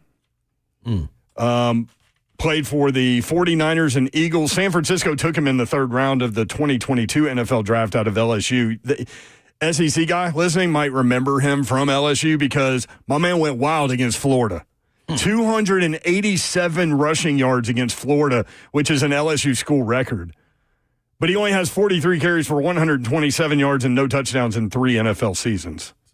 So that contract makes way more sense. So you've got Pollard, Spears, Khalil Mullins, who they just drafted, Davis, Price, and Chestnut, who will be competing. Little Bones, maybe? Yeah, give them some help. Look at some special teams? Yep. They were active today. Well, from the videos I saw. You said they want a little bit of wild man in them. Well, a cohesive group with a little bit of wild man. Should be a lot of those out there. A lot of wild men. All right. We did not get to Cam Ward because the Black Bees called early. Well. And basically just changed all our lives. Like, I don't even know how to respond to what just happened, but we will. Cam Ward talks to the media. We'll play some of that for you when we come back. 3HL 104.5 The Zone.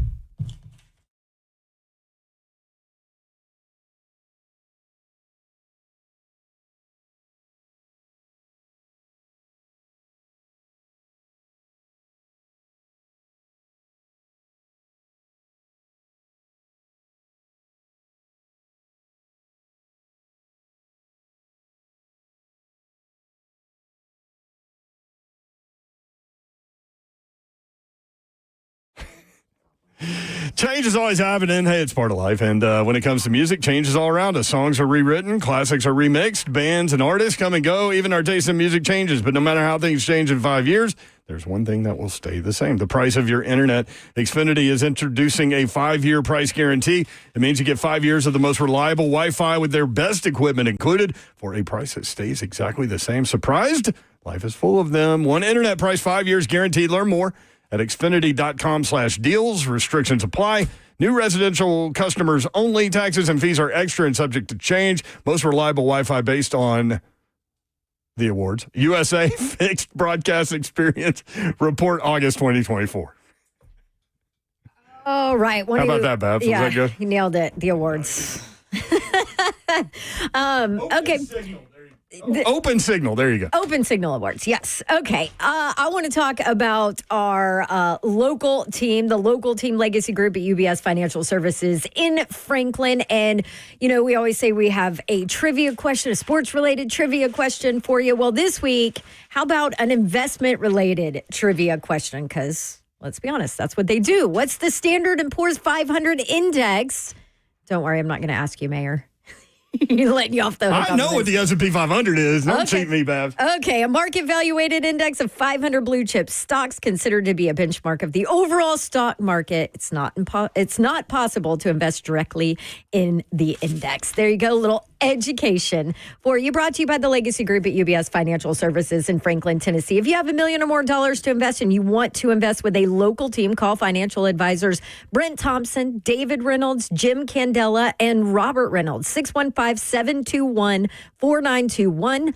See if they can help you achieve your financial goals. 721-4921. For their client relationship summary disclosures, visit ubs.com/relationship summary. UBS Financial Services Incorporated. Member FINRA/SIPC.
Three HL 104.5 The Zone. Brett Doherty, Don Davenport, Ron Slave. If you want to watch the show live you can. YouTube, Facebook Live, Twitter, and Twitch. Twitch, please. Thank you, Babsy.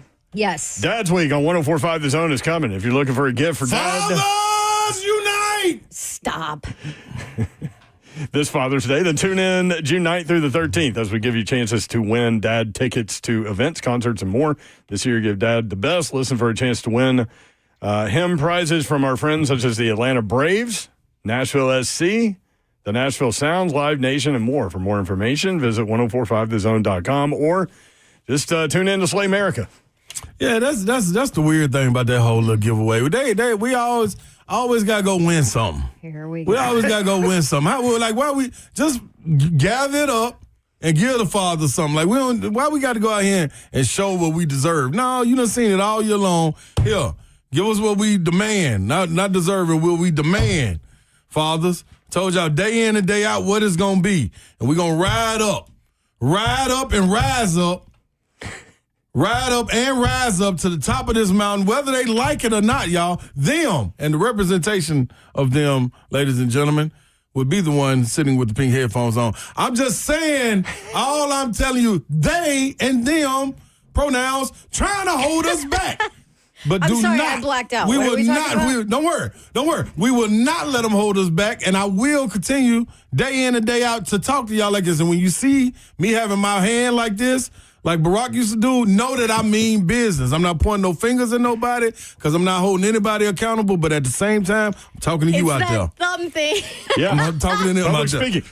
First, no, that's distraction. Don't feed into that. What she's trying to do is turn what I'm talking about into a joke. This ain't no joke. This is serious. It's the dumb thing that bust out laughing. That's distraction, yo. You got to be smarter than that. Did your coaches do that? Well, I just didn't know if you saw she was doing this, too. She's still doing it, and she got you. She got you. You know, you're going to be the one lost soldier if you keep it up. We got to go. Harder's in here today. He think he's in here to ride up to the Ryman. He's up here to ride up to the top of the mountain for all us fathers. No. You understand that, baby Babs? Wherever thou art, wherever fort thou art. She did say she had a really nice present for him, but that it would be late. Zach just said in my ear, got to get the Camwood. Who are you working with, young man? That's the next thing I need. Who team are you on? You, young man, will be a father soon, and you will be forgotten about. Wait. Are we making an announcement? Wait, no. Wait. Damn me, married. What y'all think? Oh, y'all don't know. Y'all don't remember the nursery rhyme? The two little men sitting in the tree. K-I-S-S-I-N-G. First come the dun, then the dun, then yeah, that's self in just a minute. Where's Pinky in that nursery rhyme? Oh, jeez. See. You think it left. All right, can we go to Cam Ward? Anybody? Keep on. We're going to drop you right I just thought you learned some information, and you were trying to pass it along. Lord, that was a serious moment right there. What's up? And you just, everybody. Oh. You just let her distract. You are a diversion. You are a diversion. I'm a walking diversion. Well, she's got the $1,000 cowboy boots on right now. I do. They're made for walking. This is the third time you've worn them, so that's $333 per now.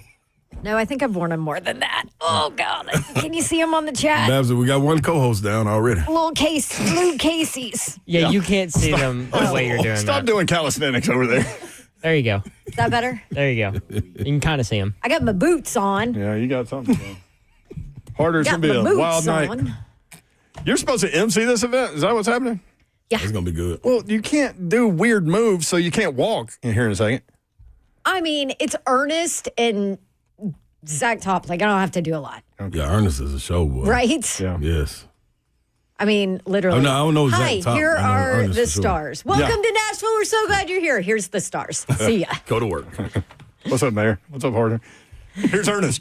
Yep. Ryman's and Ryman's also cool. raise some money for Second Harvest. Let's Second go. Harvest. Let's go. Cam Ward. Zeph, you good? Yeah, you I'm want to ready. do this? Yeah, I've been ready. Get out the tree. You and Alyssa, get down here. I mean, are they about to have a baby? Is that what's All right, happening? can we get my to Cam God. Ward? Let's go. Poor Zeph. They haven't even been married like 6 months yet. Hey, happens fast. Life comes at you fast. What would really be funny is if they were pregnant and hadn't told anybody yet. Oh, gosh. We're not, so let's move on. Cam Ward. All right, cut number 21. Cam Ward on his progress. I hope Alyssa's listening right now. That throughout text message. OTAs. This is what Cam Ward had to say. I think I'm making strides in the protection game. Obviously, I think that's the biggest thing that I got to improve on every week. Just trying to get with Coach Callahan as much as I can, get with Coach Bo, Coach Callahan, the O-line coach as well. So just trying to get better in my protection game. So the report is that he gets to the facility at 5 a.m. They have to kick him out. And so Slay gave a really good explanation about that yesterday, and Callahan talked about it today. We're not going to play that right now, so don't worry about it. But what he did say was basically what Slay said yesterday. Like, hey, man, you got to learn that this is a grind, and you're coming off a college season. By the time this NFL season's over. And then that's the thing, dog. It bleeds, college bleeds right into, in any sport that you're playing, baseball, WNBA, NBA, NFL, all of it bleeds right into the draft and you're prepping all the way to the draft, and then as soon as you get drafted, you right in. Even if you don't get drafted, trying to be a free agent, your job even harder than the ones that got drafted because you're an uphill battle. But yeah, you gotta take a little break, man. By the way, people are wondering what's in your cup right now. What cup? I don't know. What? What are you? Nah, they saying this. They just talking because of my speech. That's all. That's all. You think your speech motivated everybody, like in both genders? No. No, it don't need to. That's for one. That's for us, the mountaintop fathers, and for other guys to stay out of it if you don't have no kids. Who are you looking at? Zephyr. Cam Ward talked about being at the facility early and the report that he sometimes has to get kicked out. It's just my process, just how I've always been in college, even to now. And it's really just, how I get everything in, what I need to get in, whether it's film, treatment-wise, just, I got to get everything in to start my day, to end my day, and, by whatever time, you got to get it done. Does Coach ever tell you, go home and go back to sleep? I need you energized? I'm always energized. I'm playing football, so, I'm doing what I love. Not a lot of people, can do that in this world, so, I'm one of the 1% who's blessed to do it, so, I'm always going to have energy when I'm on the field. To get here at 5, Cam, what time are you waking up and what time are you going to bed at night? I don't really like to disclose my schedule out there, but I get enough sleep, and I make sure I get enough sleep. If you're gonna be on my time, you got to get sleep. And pretty eager. It sounds like you've had some guys that are eager to join you early. Was that people just volunteering here? You wanted to get together at 5 to watch film, and the crowd kind of grew? Just them boys wanting to get work in as well. We all got something to prove every year we step on the field. But I just think just the schedule that we have right now as rookies, the maintenance that we have to be able to do. A lot of guys, that's the only way that we're able to get all the information that we need. That was a great answer. I don't want to disclose my schedule. Yeah. Basically, he's like, listen, I don't want any of you guys judging me that's about exactly I need more what it was. sleep or I need less You're gonna sleep pick or I everything shouldn't apart. be doing Yep. this. Like, just let me do my thing. Great answer. Great answer. I'm not mad at that. No. You want to hear what he has to say about working with Calvin Ridley? Sure. All right. It's been good with Red, especially, a vet who's had, decent amount of stops, who's produced at every stop. For him to hear my feedback on what I want, and, I got to hear his, because at the end of the day, if I'm not clicking, he's not clicking, we're the two main pieces. So we got to listen to each other and continue to build that chemistry, staying out the practice, getting work in, and, even on the weekend, getting work in. Cam, in your eyes, what kind of receiver is Calvin? That man a dog. He can win versus press man. He knows zone. I think he's one of the top 5 receivers in the NFL, if not the best. And so I'm blessed to play with him. He's going to make me look good. Every chance, I get a chance to throw the ball to him. But he's somebody who's coachable. He's a team guy. And, he's the right person to lead that room. He's a dog. I like how he called him Rid. I like how he said we're the two main pieces. I mean, there you go. Ain't no Derrick Henry back on. Calvin Ridley talking about the rookie quarterback, Cam Ward. Cam can make pretty much all the throws, so it's easy talking to him and throwing with him. Yeah, what have you kind of learned from hearing that he's coming in at 5 a.m. and working and setting that tone? I mean, that's what you want out of your quarterback. That's what you got to have out of your quarterback. He ain't one of the first people in here. I mean, what are we doing? We need another quarterback. But, that's great that he's, like I said, from day one I met him, I knew he was going to be in the book here, trying to, get on top of it early. So Ty said that you guys talk a lot. Like, he comes to you willingly a lot. Like, what type of things do you guys go over? Like, what are those conversations like? My coach, like? I'm sorry. Cam. Yeah. Nah, man, it's just more of getting on the same page. I honestly want to hear what he thinks. But I just want to be in a spot where he will meet. So I asked him first, what did I do wrong on the play, no matter the throw or the catch or whatever it is? What do I need to do to make you feel better? And then I try to pick his brain of what do I need to do to make you feel better? So that's pretty much what we're doing. Like I said, it's easy to relate to him. For me, just easy to relate to, fun, easy to talk ball with, and like he came to my house before. My brother met him. The first thing they said after he left was like, man, he just ain't just calm and relaxed. So, I mean, you need that at the quarterback position. Yeah, man. You can't just be an overthinker, a jittery guy. You just got to kind of, be okay with, f***ing up, doing good, and, just got to have that mentality. And he kind of got a great mind, someone who believes he can make most of the throws and knows he can make the throws. Like I said, nice release. He can fit the ball pretty much wherever he wants. So. I think what he said there was important. Nice job on the bleeps there, Zeph Talk. But he said you can't be an overthinker. I thought was an interesting comment. Because do you want to read between the lines? Who was an overthinker? Which led to mistakes. Will Levis. That's right. All right, Jim Wyatt coming up. We'll talk more Titans football next, 3HL.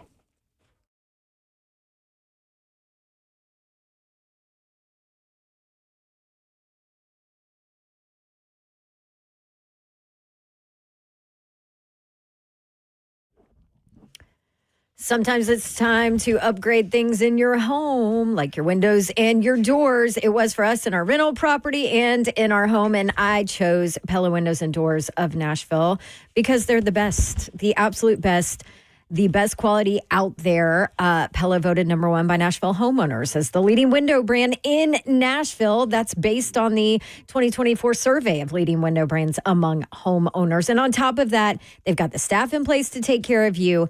And you might be surprised to learn how affordable replacement windows and doors are from Pella Windows and Doors of Nashville. Even more affordable with the June Dawn deal. It's here. June offer is here. Tell them to give you the Dawn deal and you'll get 60% off qualifying installations plus 0% APR for 36 full months. Ask them for details and schedule your free consultation easily online. Check out the Dawn deal, PellaNashville.com. What's happening, y'all? This is for all the drivers out there. Accidents happen and you got to have a number on hand that you can call. That's Bart Durham Injury Law, especially with June going on. You know what's going on in June. There's a lot of traveling going on. We're trying to get up that mountain. All the fathers out there that's driving. Father's Day is near. So it's going to be a lot of roadblocks, diversions thrown in your way. You may hit. It may take your car down. But what you can do is call Bart Durham Injury Law and get right back to it. Car wreck can throw everything off. The job, the bills, the peace of mind. That's when you need your good friends at Bart Durham Injury Law. Blair Durham and his team have been fighting for folks in Tennessee for years, making sure insurance companies pay up, no upfront costs, no waiting around, just real people, making sure you get what you deserve. So, if you've been injured, don't wait. Call Bart Durham Injury Law at 615-242-9000. 615-242-9000. They're here 24/7 and ready to fight for you.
Good afternoon. It is 5:02. I'm Joseph Bonanno, live from the 104.5 The Zone studios. The Tennessee Titans were back on the field for OTAs today. Quarterback Cam Ward met with the media and was asked about his progression through OTAs up to this point. I think I'm making strides in the protection game. Obviously, I think that's the biggest thing that I got to improve on every week. Just trying to get with Coach Callahan as much as I can, get with Coach Bo, Coach Callahan, the O-line coach as well. So just trying to get better in my protection game.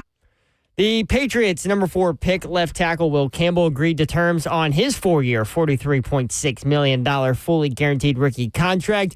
Now that Campbell is signed, it leaves just 6 of the first-round rookies who haven't, including Travis Hunter being the only top 10 rookie who hasn't signed yet. Tennessee baseball advanced to the NCAA Super Regional after their win over Wake Forest yesterday. They will head to Fayetteville starting on Saturday. That first pitch for Game 1 of the Super Regional is at 4 o'clock. And the New York Knicks fired their head coach, Tom Thibodeau, despite reaching the Eastern Conference Finals, making the playoffs in 4 of the last 5 years, and leading the Knicks to consecutive 50-plus win seasons for the first time since the 90s. For your foundation repair, want to prevent you need to visit USSTN.com. Breaking news at once on your home for the Titans and Balls. This is 104.5 The Zone.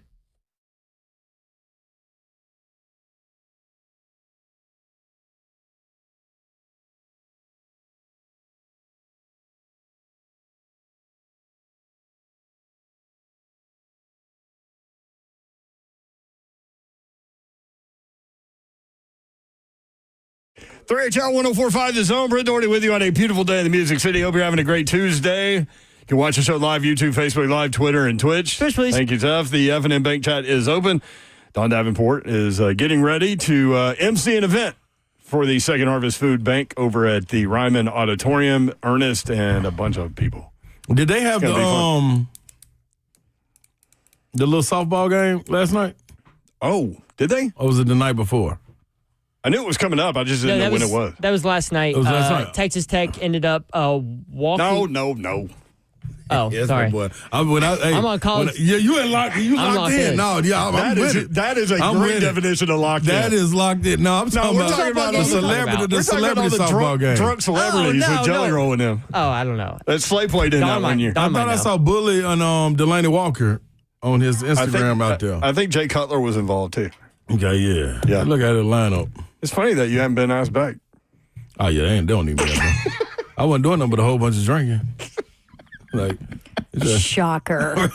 Right. There she is. She's not down. Shocker. She's back. I was like, you know what? Yeah, I'm cool, man. Babs, you look good in that dress. You ready to roll? Not that you don't normally look good, but No, it's okay. Every time I walk in when I'm hosting an event, they're like, "Oh, what are you doing today?" Like I just look like crap every single other day I walk in this radio station. I don't even ask that no more. Yeah. Babs, what are you doing? Yeah, you really don't. Slay Dog's here. I'm in the building. Whoop, whoop.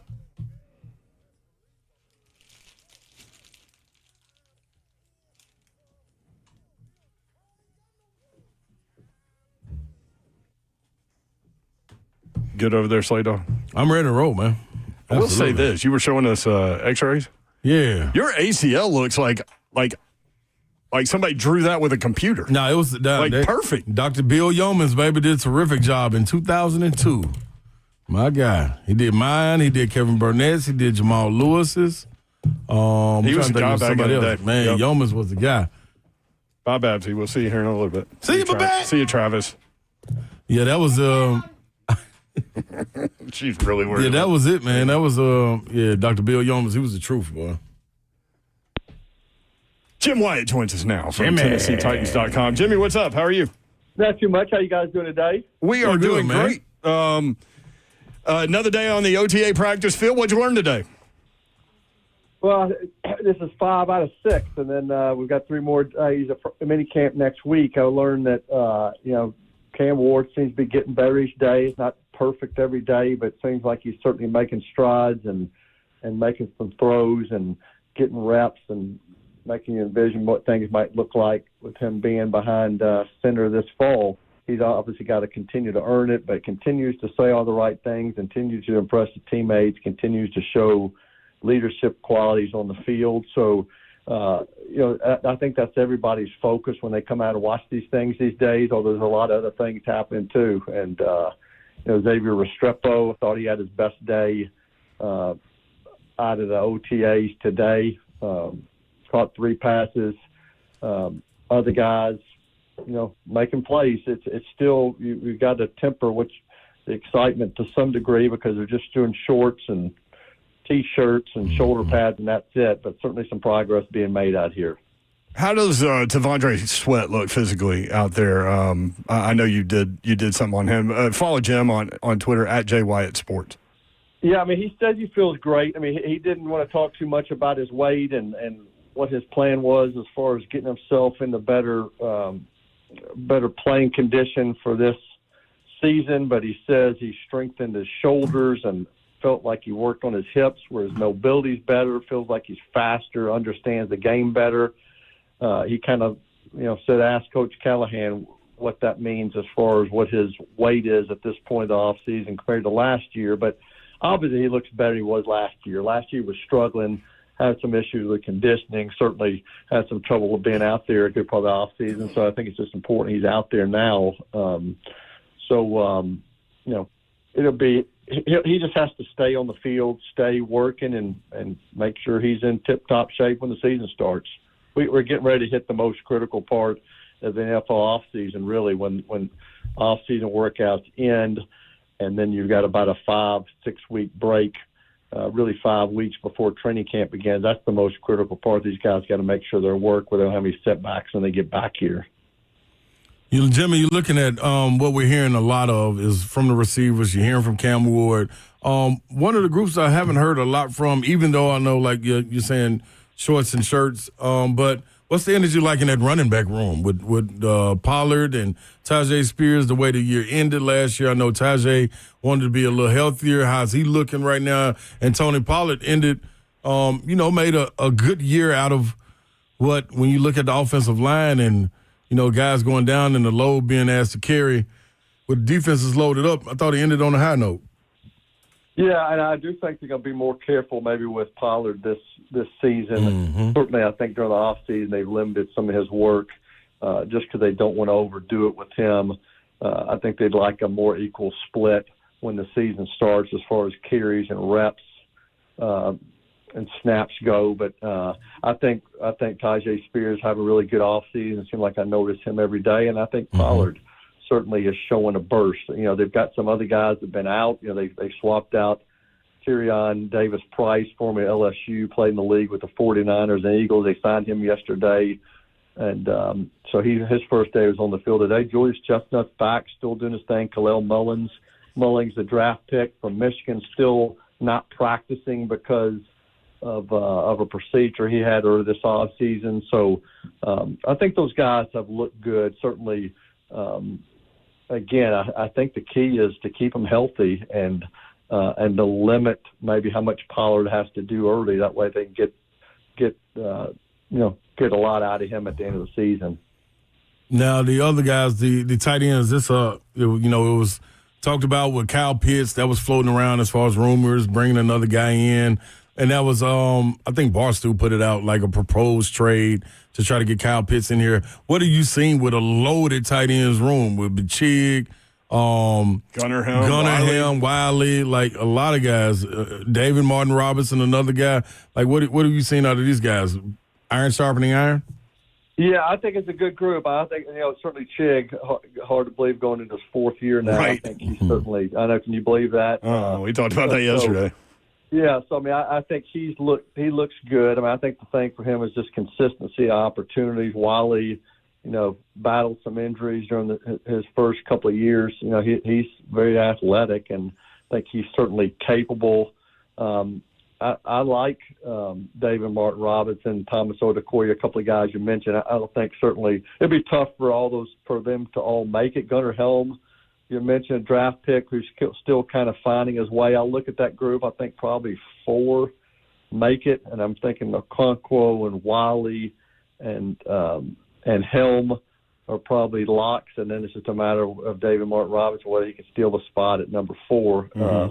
Odukoya, I think, is around in some fashion. I think they've got some depth there, and with the exemption for Odukoya, certainly makes sense to keep him on the practice squad. He's certainly going to fight to try to make the roster, of course. Yeah, you mentioned Chig going into year 4, and you talked about consistency. It's interesting. In his last 3 games of production, he caught, Jim, 42% of his balls for the season in those 3 games, 22 catches, 182 yards. So he did finish well. I don't know how much to read into that, but, yeah, finding consistency certainly key because he is athletic as crap. Yeah, he is, and certainly I think the team's better at receiver. I mean, across the board, which should open things up more for the tight ends as well. So, working with a new quarterback, obviously, in Cam Ward, those guys need to be on the same page when the season starts and maybe get some of that production early. Jim Wyatt, TennesseeTitans.com. You can get all the Titans content that you need there at Jay Wyatt Sports on Twitter. Thank you, Jimmy. Appreciate it, Jimmy. Guys, you can let me off the hook, not even bringing up Vandy. I appreciate that. Hey, guess what? Guess what, Jimmy? I was gonna say something, but let me ask you, man. Since you did lean in right there. I'm not going to duck it. And I know you ain't. You never do, and you never back up on giving it out either. So you take this opportunity, Jimmy. What are your thoughts on the way it ended, man? Underwhelming a little bit. Yeah, it was disappointing. I mean, it's just crazy how baseball works sometimes. They were one of the hottest teams in the country. 9 games in a row, rolled through the SEC tournament, and it was like they fell off a cliff coming back from Hoover. It looked like a completely different team, couldn't hit the ball. And I know those guys pitching, I know Corbin sounds like he expressed some frustration over facing some good pitchers that they couldn't hit. But, I mean, they've been facing good pitchers all year. I don't know what happened to them. It wasn't a one-guy slump. It was a whole team slump. And just seemed like the pressure got to them a little bit. I personally don't think they deserved to be the 1 seed. I mean, they were probably an 8-9 seed. They just got hot at the right time and worked their way into that overall seed, and that probably added to the pressure. So, disappointing season, but the reality is, one team's going to feel good about this year, and they did win the SEC tournament, which was great. Certainly got some hope moving forward, and certainly freed up my schedule for June. I was going to try to figure out how to get I had a family vacation planned for the week of the championship series in Omaha, and I was already worried about missing that. So at least I don't have to try to pull away from my family to watch baseball on vacation. Are you in the Fire Corps group that's been really loud? Oh no, he's great. He's been at the tournament 19 years in a row. Obviously, he got this team playing well at the right time. Best baseball coach in the state. And certainly never going to be in the Fire Corps group. No, I can't believe people would even bring that up. Right. Yeah, me neither. I think Chris Lee said it well. He said Vanderbilt baseball is Tim Corbin. So, yeah, I mean, he put this program on the map. And, again, despite bowing out early, they still got nothing to the Vanderbilt baseball is going to continue to be a contender. Yep. All right, Jimmy. Thank you, brother. Thanks, Jimmy. Appreciate it. Best baseball coach in the state. He did work that little jab in there. Listen, that just lets you know it's all for the people, man, to let y'all know the rivalry is real. Real. It's also wrong. I hope he knows that. All right, 4-3 HL next, 104.5 The Zone.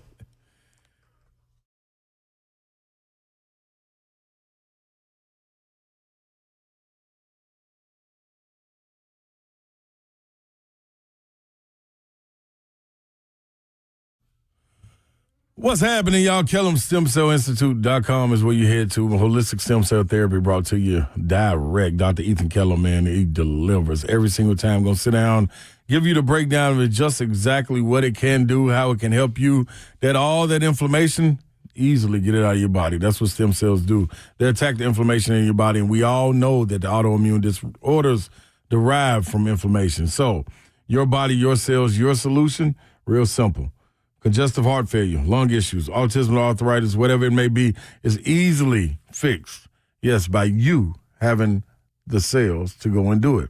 Your body's own healing cells. They're harvested and redeployed based on your needs. So it's a direct hit, whether it's in your knee, ankle, back, neck, whatever you can think of. Trust me, I've been through it all. That's Kellum. That's what they do. 615-850-4415 is the number. 615-850-4415. Set up your consultation today with Dr. Kellum. And don't forget about, they got the A2M. Call in and figure out what it is. KellumStemCellInstitute.com.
Tupac Tuesday on 3HL. Britt Doherty, Ron Slay. Yeah. In the building. Babsy's hosting an event at the Ryman Auditorium. I mean, that's a historic place, man. Yeah, that's a heavy event, too. You like Ernest, don't you? Yeah, I like Ernest. Yeah, that's I got onto him when I played in that little celebrity softball game and started following him. Yeah. Yep. Jelly Roll was just about to bubble. How much fun was that event? That was real fun. And we had a little rain. Didn't run everybody off, though, but it was real cool, man. Great fan interaction. You came out of that loving Jelly Roll. Yeah. Yeah. He did the show that day. Mm-hmm. I loved him before, though. I've known him before. Yeah. Mm-hmm. Yeah. Yeah, it's a real cool event, though. Like, next time, they were promoting it on our station. I don't know what happened with that, but I need to get that back. I didn't even know it was taking place till I look on Bully till Instagram. After it was over. Yeah, I looked on it last night and was like, oh, hell, how we miss that? And yesterday was sunny. It was, and hot. And hot. Today got up in the 90s. Yeah, that's a silly day. They're talking about potential of severe weather on Friday. I know, man. Come on, little weather. Just got the truck washed. Leave us alone. Yeah, don't give us the clear week. That's what I don't like. The rain weekend. Man, that's what I'm talking about, man. Don't get the fooling me. Mother Nature, man. Join 104.5 The Zone 2025 Golf Classic presented by Ferguson. Monday, June 9th at Nashville Golf and Athletic Club. Special thanks to Ferguson, the presenting sponsor. Game Terminal, closest to the pin, giving away pinball machine and more. Did you ever get down with pinball? Hell yeah. Yeah. Oh, man, that's my guy. I get locked in on that. I wasn't great or nothing, but. I wasn't either, and I get frustrated. When the ball goes straight down the middle, I'm like, there's nothing I could do. Yeah, except shake the machine. And they don't want you to do that. Yeah. Two Rivers Ford also helping out RTM Roofing and more. Again, to check on tickets, 1045thezone.com. Our food sponsors, Slay Dog, this is important too. Mm-hmm. Mojo Tacos, Uncle Bud's. Man, Uncle Bud's fine. Pig and Pie Catering. That's my guy, John Hamilton. John Hamilton. He know what to do. I remember we did an event and you hadn't sampled his stuff, and you were like, "Listen, John, I tell the truth into a microphone." Mm-hmm. Mm-hmm. And if the wings aren't good, I'm gonna say it. I have to tell you, it's on the right. How good were they? Phenomenal. Special thanks to Southern Trophy House for providing awards and apparel. Where's this at? Nashville Golf and Athletic Club. Oh, this for the Zone golf tournament. Oh yeah, what? I'm gonna be riding around on my cart from Boswell's, which you're going to talk about here. Yeah, buddy. Special thanks to some of our beverage sponsors: Milagro Tequila, Reyka Vodka. They always good. Sailor Jerry's Spiced Rum. They always good. We actually took some of that to Zeph's crawfish boil. Sure did. I mean, I know rum's a weird thing in the summer sometimes, but Zeph likes it. Zeph loves it, and so will some of the golfers. So there you go. We'll have all kinds of combinations for you. Now, it's going to be a good time. I'm telling you, come on out. Even if I wonder if there's any more spaces available. Go online and find out. That's all I can tell you. There you go, Yor. 1045thezone.com. It's a good time to come hang out with us, I'm telling you, man. You get up close and personal. You get the shotgun a little bit. Are you going to smoke a cigar, too? That's all I'm going to be doing. I may hit one or two balls. Do you remember the first scale of my knee? The first couple of years we actually played? Yeah. But the last couple of years we just kind of ride around. No, we start. We might hit a shot or two. Slay, I think I'm going to follow you around all day with the camera. Really? Yeah. Oh, that would be dope. We're going to have to figure that out. Yeah, that would be dope. The last time we actively played, I think we won, didn't we? Because Brett Kern was on our team. We came in second. It's because Kern had to leave. Yep, he had to go get his dry cleaning. And then he came back. So he missed like 3 holes. He came back and hit the tee. That's right. From about 150-some yards out. Ding. Part 3. Hit the tee, hit the flag. I'm sorry. He hit the flag coming off the road from running an errand. On a rain delay. No warm-up swings, no practice. I'm just going, probably missed 2 holes, jumped right back in, caught up with us, and then hit the darn flag, dog. That was crazy. He's crazy good, isn't he? Yeah, Kern different, man. That's a different animal right there. Didn't you chip one in that year? I did. Yeah. I did, yeah. I have my moments. Going far between. 1045thezone.com. If you want to in 615-737-1045 is the number. Mike in Old Hickory next up. Mike, what's up? How are you? Pretty good. How are you guys doing? Good, Mike. I've got a suggestion. We keep Cam Ward on the bench for 1 year following Will Levis because we killed Will Levis last year. We didn't like what he did. He was number one pick. But now we got Cam Ward, got this big signing bonus and everything coming to Tennessee to bring us a Super Bowl. So are we gonna kill this kid right off the bat, or we're gonna sit him for 1 year? And I want to ask you guys a question. They're not going to sit him. No. Yeah, I think we're just gonna go not kill him, but I think we're gonna let him learn by trial by fire. Yeah, we're going to see. Remember that show, NFL Films?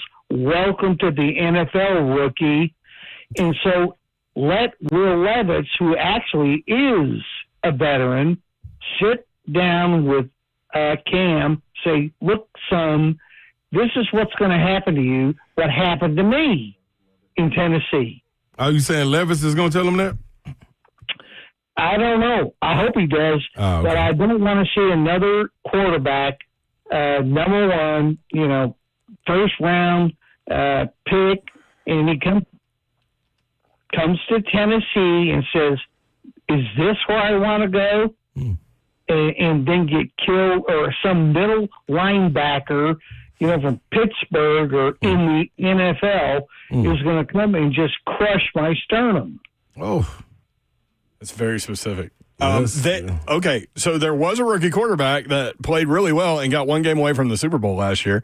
There was a rookie quarterback that went from, 4 wins to a division championship the year before that.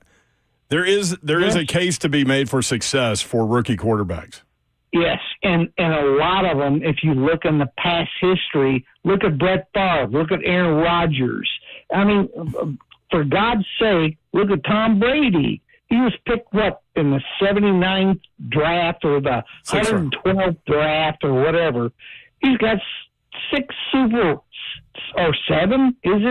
Super Bowl rings. So keep Cam, keep him on the bench for 1 year, let him learn the NFL behind Will Levis. Okay. And I'm glad we kept Will Levis. Okay. Because Mike, he went through the... We'll let the people respond to you, brother. Hold on. Who'd you say, Mike? You glad they kept who? Will Levis, at least. Will Levis. I thought that's what you said. Something. Okay, I got you. Will Levis tried to do something here last year, and he didn't, and everybody hates him. Get him out of town, blah, blah, blah. And you know what? He's still here. And I hope it's because management is saying, teach this young kid, Cam Ward, this is what's going to happen to you if you're not supported. So keep Cam Ward on the bench for 1 year and learn the NFL. Mike, do you think they bring anybody back around on that offensive line? Like MPF just got cut by San Francisco. We have an offensive line. What about Nicholas Petit-Fredo? He understands the He's a veteran. The Titans and everything. Like, would you bring him back in? It's going to take 2 to 3 years to get an offensive line backing Cam Ward. It's not going to happen this year, and it's not going to happen in 2026. Oh, that's why you think he's going to get killed, because the offensive line's no good. Offensive line kills quarterbacks. All right, so what are some of the other positions that you're worried about, Mike? How are they at wide receiver? Are you good there? I'm good there. All I want in management here at the Titans is, you know what, build up the offensive line. Don't kill this new kid, Cam Ward. Don't build him up as some sort of god. Put him in the 1 year. You watch Will Levis, and let's see what happens in the first 3, 4, 5 games, okay? Then we can bring in Cam Ward. But don't put him in there to be destroyed, another quarterback gone, and then Tennessee's gone. Let's just do it slow, build up these young kids, and teach them right. And maybe a former quarterback like Will Levis, who's been run out of town. You hate him. Then let Will Levis, who's still on the payroll, teach this young kid something. Well, we don't hate Will Levis, but I get. So where are you with Brian Callahan as a football coach? Like, I think he's just nothing but hey, we got to get the Super Bowl with this kid, or I'm fired. Darn, you think they got to get the Super Bowl with him, or they fired on year one? Yeah. Hey, Cam Ward is the number one pick. That's it. And Nashville, everybody here, including you, Cam Ward better deliver, or Brian Callahan's going to be fired. Now, Mike, when did I say he better deliver or he's getting fired? When did I say that? Look. Would you like me to clarify my statements for you real quick so we can write them down? Business. Okay, so what I said was hold on, Mike. What I said was the trajectory of the offense, whether they are losing or winning, has to be going up. And them would have Mike. I often say Mike, but Callahan and Cam need to be showing the chemistry and the development with the receivers. Like that offense can't be what we saw last year. We need to be able to see it opened up, and we need to be able to see Cam trajectory going up. We are improving, but it can't be done this year. And it won't be done next year. It's called, look at these football players. I mean, they come into the NFL, and it's like, it's not college. It's not high school. Even though NIL and all this, they can leave high school. So what you think Will Levitt's going to do? Will Levitt's going to do when he come out there next year? If he start Will Levitt is trying now to keep his job. And thank God that he's, you know what? He's a good guy. I really think Will Levis is a good guy. He knows he's going to be a secondary quarterback somewhere in the league after he leaves Tennessee, because he knows Cam Ward is coming here to be our God-given Super Bowl God. And that's not going to happen. That's a lot of God-given Super Bowl God. That's a lot of God and a lot of killing. Man, that's ancient Rome. Cam Ward needs to sit on the bench for a year or two at least. All right, give us your last take, Mike, and we're gonna move on. But thank you for calling in here Tuesday and Wednesday, brother. Give us your last one. If we treat Cam right and do the right things here, we can produce a great quarterback. Great quarterback. Love it. Appreciate that, Mike. So you just want to sit for here's the other thing about Washington, Mike. Washington went from 4 wins to 1 win away from the Super Bowl in one season with a rookie quarterback. You can do this quickly. No, I'm telling you, Cam can bring us to the Super Bowl in about 2 to 3 years. Okay. God-given God quarterback. Well, that'd be good because the new building will be open, so they'll be over there. Exactly. Thank you, Mike. Appreciate you, brother. My man, Mike. Mike hit us there Tuesday, Wednesday around this same time, too. I appreciate that call weekly. He's the guy that called in about Shedeur Sanders, right? Yeah, I think so. If I'm not, yeah. Yep. He loves Levitt. Yeah, especially the ones with the T's. I think we all would. Y'all are some bullies. Maybe it'll remind us of Melvin Levitt. No, dude, we were just asking. Y'all remember Melvin Levitt, the quarterback? Running back. Was he a running back? Melvin Gordon? You know what I'm thinking about? Who are you thinking about? What's my guy name, man? Played at Cincinnati. Golly, Levitt. I can't remember his name. Ickey Woods. No, it's Levitt. Oh, I have no idea. Yeah, that's his name. That was like a fish in a barrel right there. Yeah, right. Like, come on, guys. My guy with me. Somebody said Mike has moved above Jake and Brentwood now. No. Come on, Savage. See, Savage need to quit. That was fish in a barrel. Listen, Mike said Mike, God-given God, Mike will not Super Bowl God, and talked about killing a lot, God and killing. He will not be moved off his position. I'll tell you that. No, he rocking with it, and I respect that. What you say, 10 toes down? 10 toes down. He ain't with moving. Levitt. Yes, absolutely. I think is Ramon in the chat advocating for them to bench Cam Ward for Will Levitt? That's what we'll find out tomorrow morning because they on from 6 to 10, and we will make sure. I will be sure to be in the chat to make sure. Yep, Because Ramon looks like he's agreeing with Mike over here. Oh, listen, Savage loves Mike. Savage loves anything that's going to, kind of knock you off the rails. He's rocking with Mike. Ramon says, you ain't listening, Savage. You need to hear Mike, and you ain't hearing him. Yeah, I was trying to.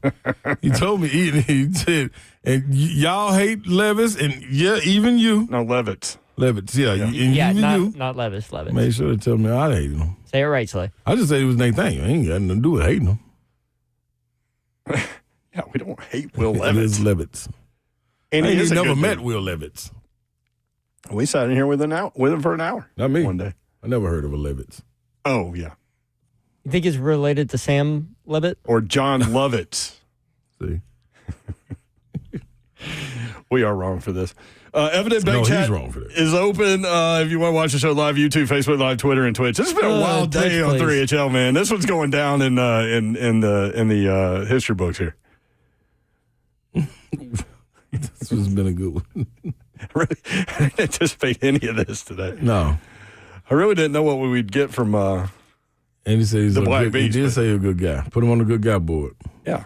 He did say he's a good guy. That's true. All right. When we come back, who the hell knows? 3HL.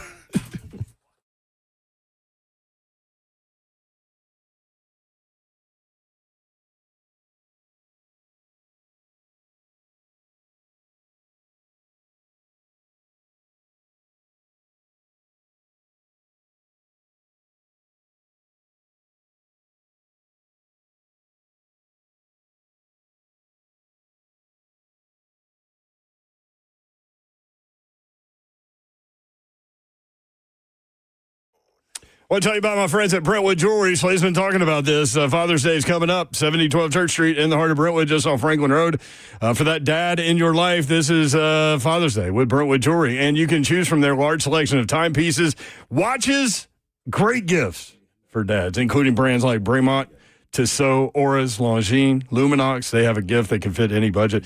And don't forget about Brentwood Jewelry's pre-owned Rolex marketplace. Give dad the gift of a fine pre-owned Rolex for a fraction of the cost. Every watch they sell has been meticulously serviced to ensure the highest level of performance and is presented with a 2-year warranty.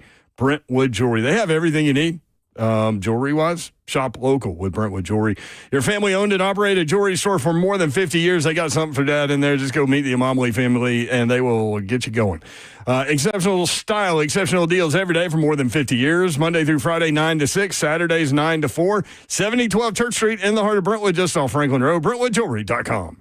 All right, y'all heard us talking about the Zone Golf Tournament that's coming up on Monday. You need to get there. Why? Because Boswell's golf cars are giving you a once-in-a-lifetime, well, maybe 4-in-a-lifetime opportunities. One sponsor, that is Boswell's golf cars. They will be at the tournament, and on 4 different holes, if you get a hole-in-one on any one of them, you will win a beautiful new golf car. Now, that's how you walk away in style. Boswell's golf cars, they always get it done. BoswellsGolf.com is where you need to head to. Go to the showroom floor, see the Yamahas, Easy Goes, Cushman, Evolution, and Icon. All kind of name brands for you to pick from. Even if you have your own, you can bring it in and still get a facelift for it. Get it back to looking the way it was when you rolled off the showroom floor. Now, if you need one, they do offer financing options through Sheffield Financing. You can get pre-qualified without any impact to your credit before you put your foot out the door. Just go to their website and scan the QR code to see if you qualify. All you got to do is follow them on Boswell's Golf. Go to boswellsgolf.com. Get your Nashville trusted family-owned golf car since 1963.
3HL 104.5 The Zone, Tupac Tuesday. Wednesday edition, Coach Mac, Todd Furman, the Todd Father. Todd Father. I can't wait to talk to him. We're back to games. Can't wait to talk to him. Stanley Cup Final, NBA Finals, French Open, College World Series. 3 parlays in 2 weeks. I know. In the NBA. 2 last week. Now, Todd Father, where are you? Hit. I'm saying. Colton on YouTube. God-given Super Bowl. God, Jeff, you better keep that clip. No. God-given Super Bowl God. It was 2 gods in there. The Super Bowl God? Yeah, they saying that's what Cam is. God and Super Bowl God. Yes. Oh. I totally misheard that. Oh, I didn't. Savage, you're right. I didn't hear him. I didn't. I heard exactly what he was saying. Savage said you weren't hearing him. Mm-hmm. I'm going to go back and listen to it, Ramon's Savage, to a make troll. sure. Ramon is a troll. Hey, if y'all missed our conversation with the Black Beast, you need to go back and listen. Excellent. That's one of the most entertaining, from our perspective, conversations we've ever had with anyone. Mm-hmm. What is the first cut that you would like to play from this? And you guys can go hear the rest of it at the where you get your podcast, or you go to 1045thezone.com and find the podcast section. So the first thing I pulled from him I thought was interesting was asking about what his mindset is when he gets in the ring with somebody. This is incredible. And this is what he had to say. I just picture everybody as my worst enemy. You know, I go out there and just I'm almost really trying to kill a guy. That's what I think about whenever I'm hitting him. Holy crap. That's real simple. I like that. That's real. So is it a switch? I mean, you know, we talk to football players all the time that, like, they're like the nicest, quietest guys off the field, and then on the field is just the switch is flipped. Of course, it's a switch. You know, I'm a family man. I've been married 16 years, got 3 kids, and yeah, it's a switch because I think about, like, I'm going in there and this guy is trying to hurt me, even though he didn't do anything to me. So I'm trying to find any little thing, trying to get myself angry enough to try to punish this guy that didn't do anything to me. That's how you got to have it. Trying to kill him. Yeah. I'm telling you, man, that's athletes, man, to get ready for games. I'm telling you, I told y'all plenty of times, that's what I used to do. After warming up, we sit there, walk along the baseline, looking towards the other end, figuring out who said something about somebody that I'm related to or something. And they ain't got a clue what's going on. They just think I'm just like pissed. eyeballing opponents. Yeah. Or you're trying to get eye contact. And I'm telling them when we go out there, man, I've done it all my career. I go out there and tell them, like, dog, that was messed up, homie. They're like, dude, what's wrong with you? I done had people ask my teammates while we playing, hey, what's wrong with Slay, man? Keep on talking about I was talking about somebody or something. Like, I don't know why. It's too late now. The train rolling man. now. All these days of people being mic'd up, you'd have been something. That would have been a time. I got one. I got to see if UT send it to me. I got to see if I can. Where you actually were mic'd up? Yep. It was, my gosh. Yeah, it was a little pregame for an hour. Was it my freshman or sophomore year? Yeah, it was an interesting time. It's somewhere floating around. Slay Dog. All right, what's the second cut from the Black Beast? The second of the 3 cuts I pulled is Slay asked, this was a Boo Boom Room question. Slay asked how we got into UFC and fighting in the ring, and this is what he said. I got locked up for fighting for free in the street, so I said, man, let me go ahead and get paid doing it. But they ain't playing that with me. It make a lot of sense. They ain't playing with that. No. They ain't playing that with me. You just whooping on people. I mean, this is the 3HL bingo card right here. Oh, yeah. This is it. Yeah, the whole interview was the bingo card. Yeah, you got to go back and listen to the whole thing. What's cut number 3, Zeph? This was my favorite answer from him. Slay asked him what kind of food he likes because he was from Louisiana and moved to Houston. Yep. And this is what he had to say about the food he eats. Man, right about now I'm eating everything. It all depends. Yeah. It all depends on if who's cooking the food. If they got big fat arms, like big jiggly arms, I'm eating their food. But if they all petite and all that, I don't want none of that. I don't want none of that food. So you got to be at least 400 pounds breathing over the food. If you see a skinny chef, you're staying away from that. Yeah, you got to, man. They not eating it. They can't be good. They can't be. Ain't no way they getting full and not eat. Yeah. All right. So it's spot on. This guy can cook. John from Pig and Pie, one of our golf tournament food sponsors. John, what's up? How are you? What's up, guys? How are you, man? Thank you for the shout out. I've already had about 5 texts saying, "Hey, they're talking about you on the radio. Slay's only, man." Hey, you know, I see Slay taking that Black Beast, and what I see is that headband going down somebody's throat down there at Auburn. You know, 2020. That'll be a time right there, brother. Slay told the Black Beast, he said, "I know where my lane is. You know where your lane is, and." Yeah, we never just need to stay right there. Yeah, we just need to stay where we at. Well, we'll see you on Monday, John. I'll be there, baby. I'm going to have wings. I'm going to do the smoked wings. I'm going to do the garlic parmesan wings. Ooh. I'm going to do the apricot hot wings, barbecue, little mac and cheese. Take care of you guys. Yes. I'm looking forward. Gotta see my boys. I can't wait. Yeah, we're too far out from the event to start hearing all that, aren't we? Oh, no, we ain't. Oh, come on now. No, we not. There's something else to look forward to. We'll be there, John. We'll be there. I just had to call in and say thank you, man. That made my day. I just sitting here doing quotes on there, and all of a sudden y'all started talking about the sponsors. Yeah. And I know my man, my big man Ron, he gave me a good shout out. I love you. I love you guys. Love you, brother. Sir. Appreciate you. Y'all be good. Thank you. You too, bro. Can I give a shout out? Absolutely. Shout outs presented by Uncle Them. Shout out to East Tennessee State football coach Will Healy, who is driving through Nashville. Hey. Texted us to say, great to hear y'all's voice. Tell everyone hello. What up, Will? Long time no see. How about that? Or here. Yep. He was at Charlotte. Now he's at East Tennessee State. ETSU. Man, they do some good things up there. They got my guy. He got some pretty good facilities. Yes. Yeah. They were growing. They've been pouring in the last 4 or 5 years, man. Will's really excited about the AD and the football program in general, and he's a high energy guy. Yeah. He coached at Austin P. This is what he did at Austin P. 0-11 in his first year. I think they lost like 21 straight games as a program. Won 8 games, finished 7-1 in OVC second in the conference the next year. From like 22 in a row, losing to 8-4. That's what's up. It didn't bounce. Yeah. Well, one more year. But then they had to get on that. Mm-hmm. He's only 40 years old right now. Oh, Will, you just turned 40. Happy birthday, bro. Young Will. Oh, also, happy birthday, Liam Doyle. Today's his birthday. He turns 21. That's a great. Did you see the video of Tony Vitello like tackling him and then giving him punches, and he said 22 don't want anything from 12? Yeah. Tony Vitello's 22, Liam Doyle's 12. I'm telling you, man, Slay, were you worried that he was too hyped? Who? When he first started pitching yesterday, Liam Doyle? Nah, I think the I kind of was. I wasn't the game at Arkansas. Wasn't that at Arkansas? Yes. He was like that. Like that when he came out like that. That was too much for me. Did you notice that he kept deep breathing it in between pitches to calm himself down? They know what they're doing, man. I will get that good like I that will for tell them. you, That's right. you can come out of the pen with that energy, but you can't start a game with that energy. Ask anybody who pitches. It is two completely different mindsets.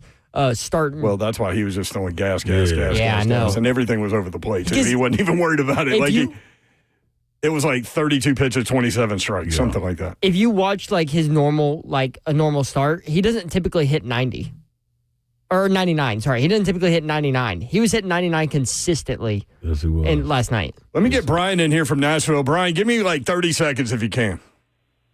Man, I just wanted to respond to that dude that called from Old Hickory. I never had such a roller coaster in my life of, man, I feel like I agree with this guy. And, oh, my God, I could not disagree anymore.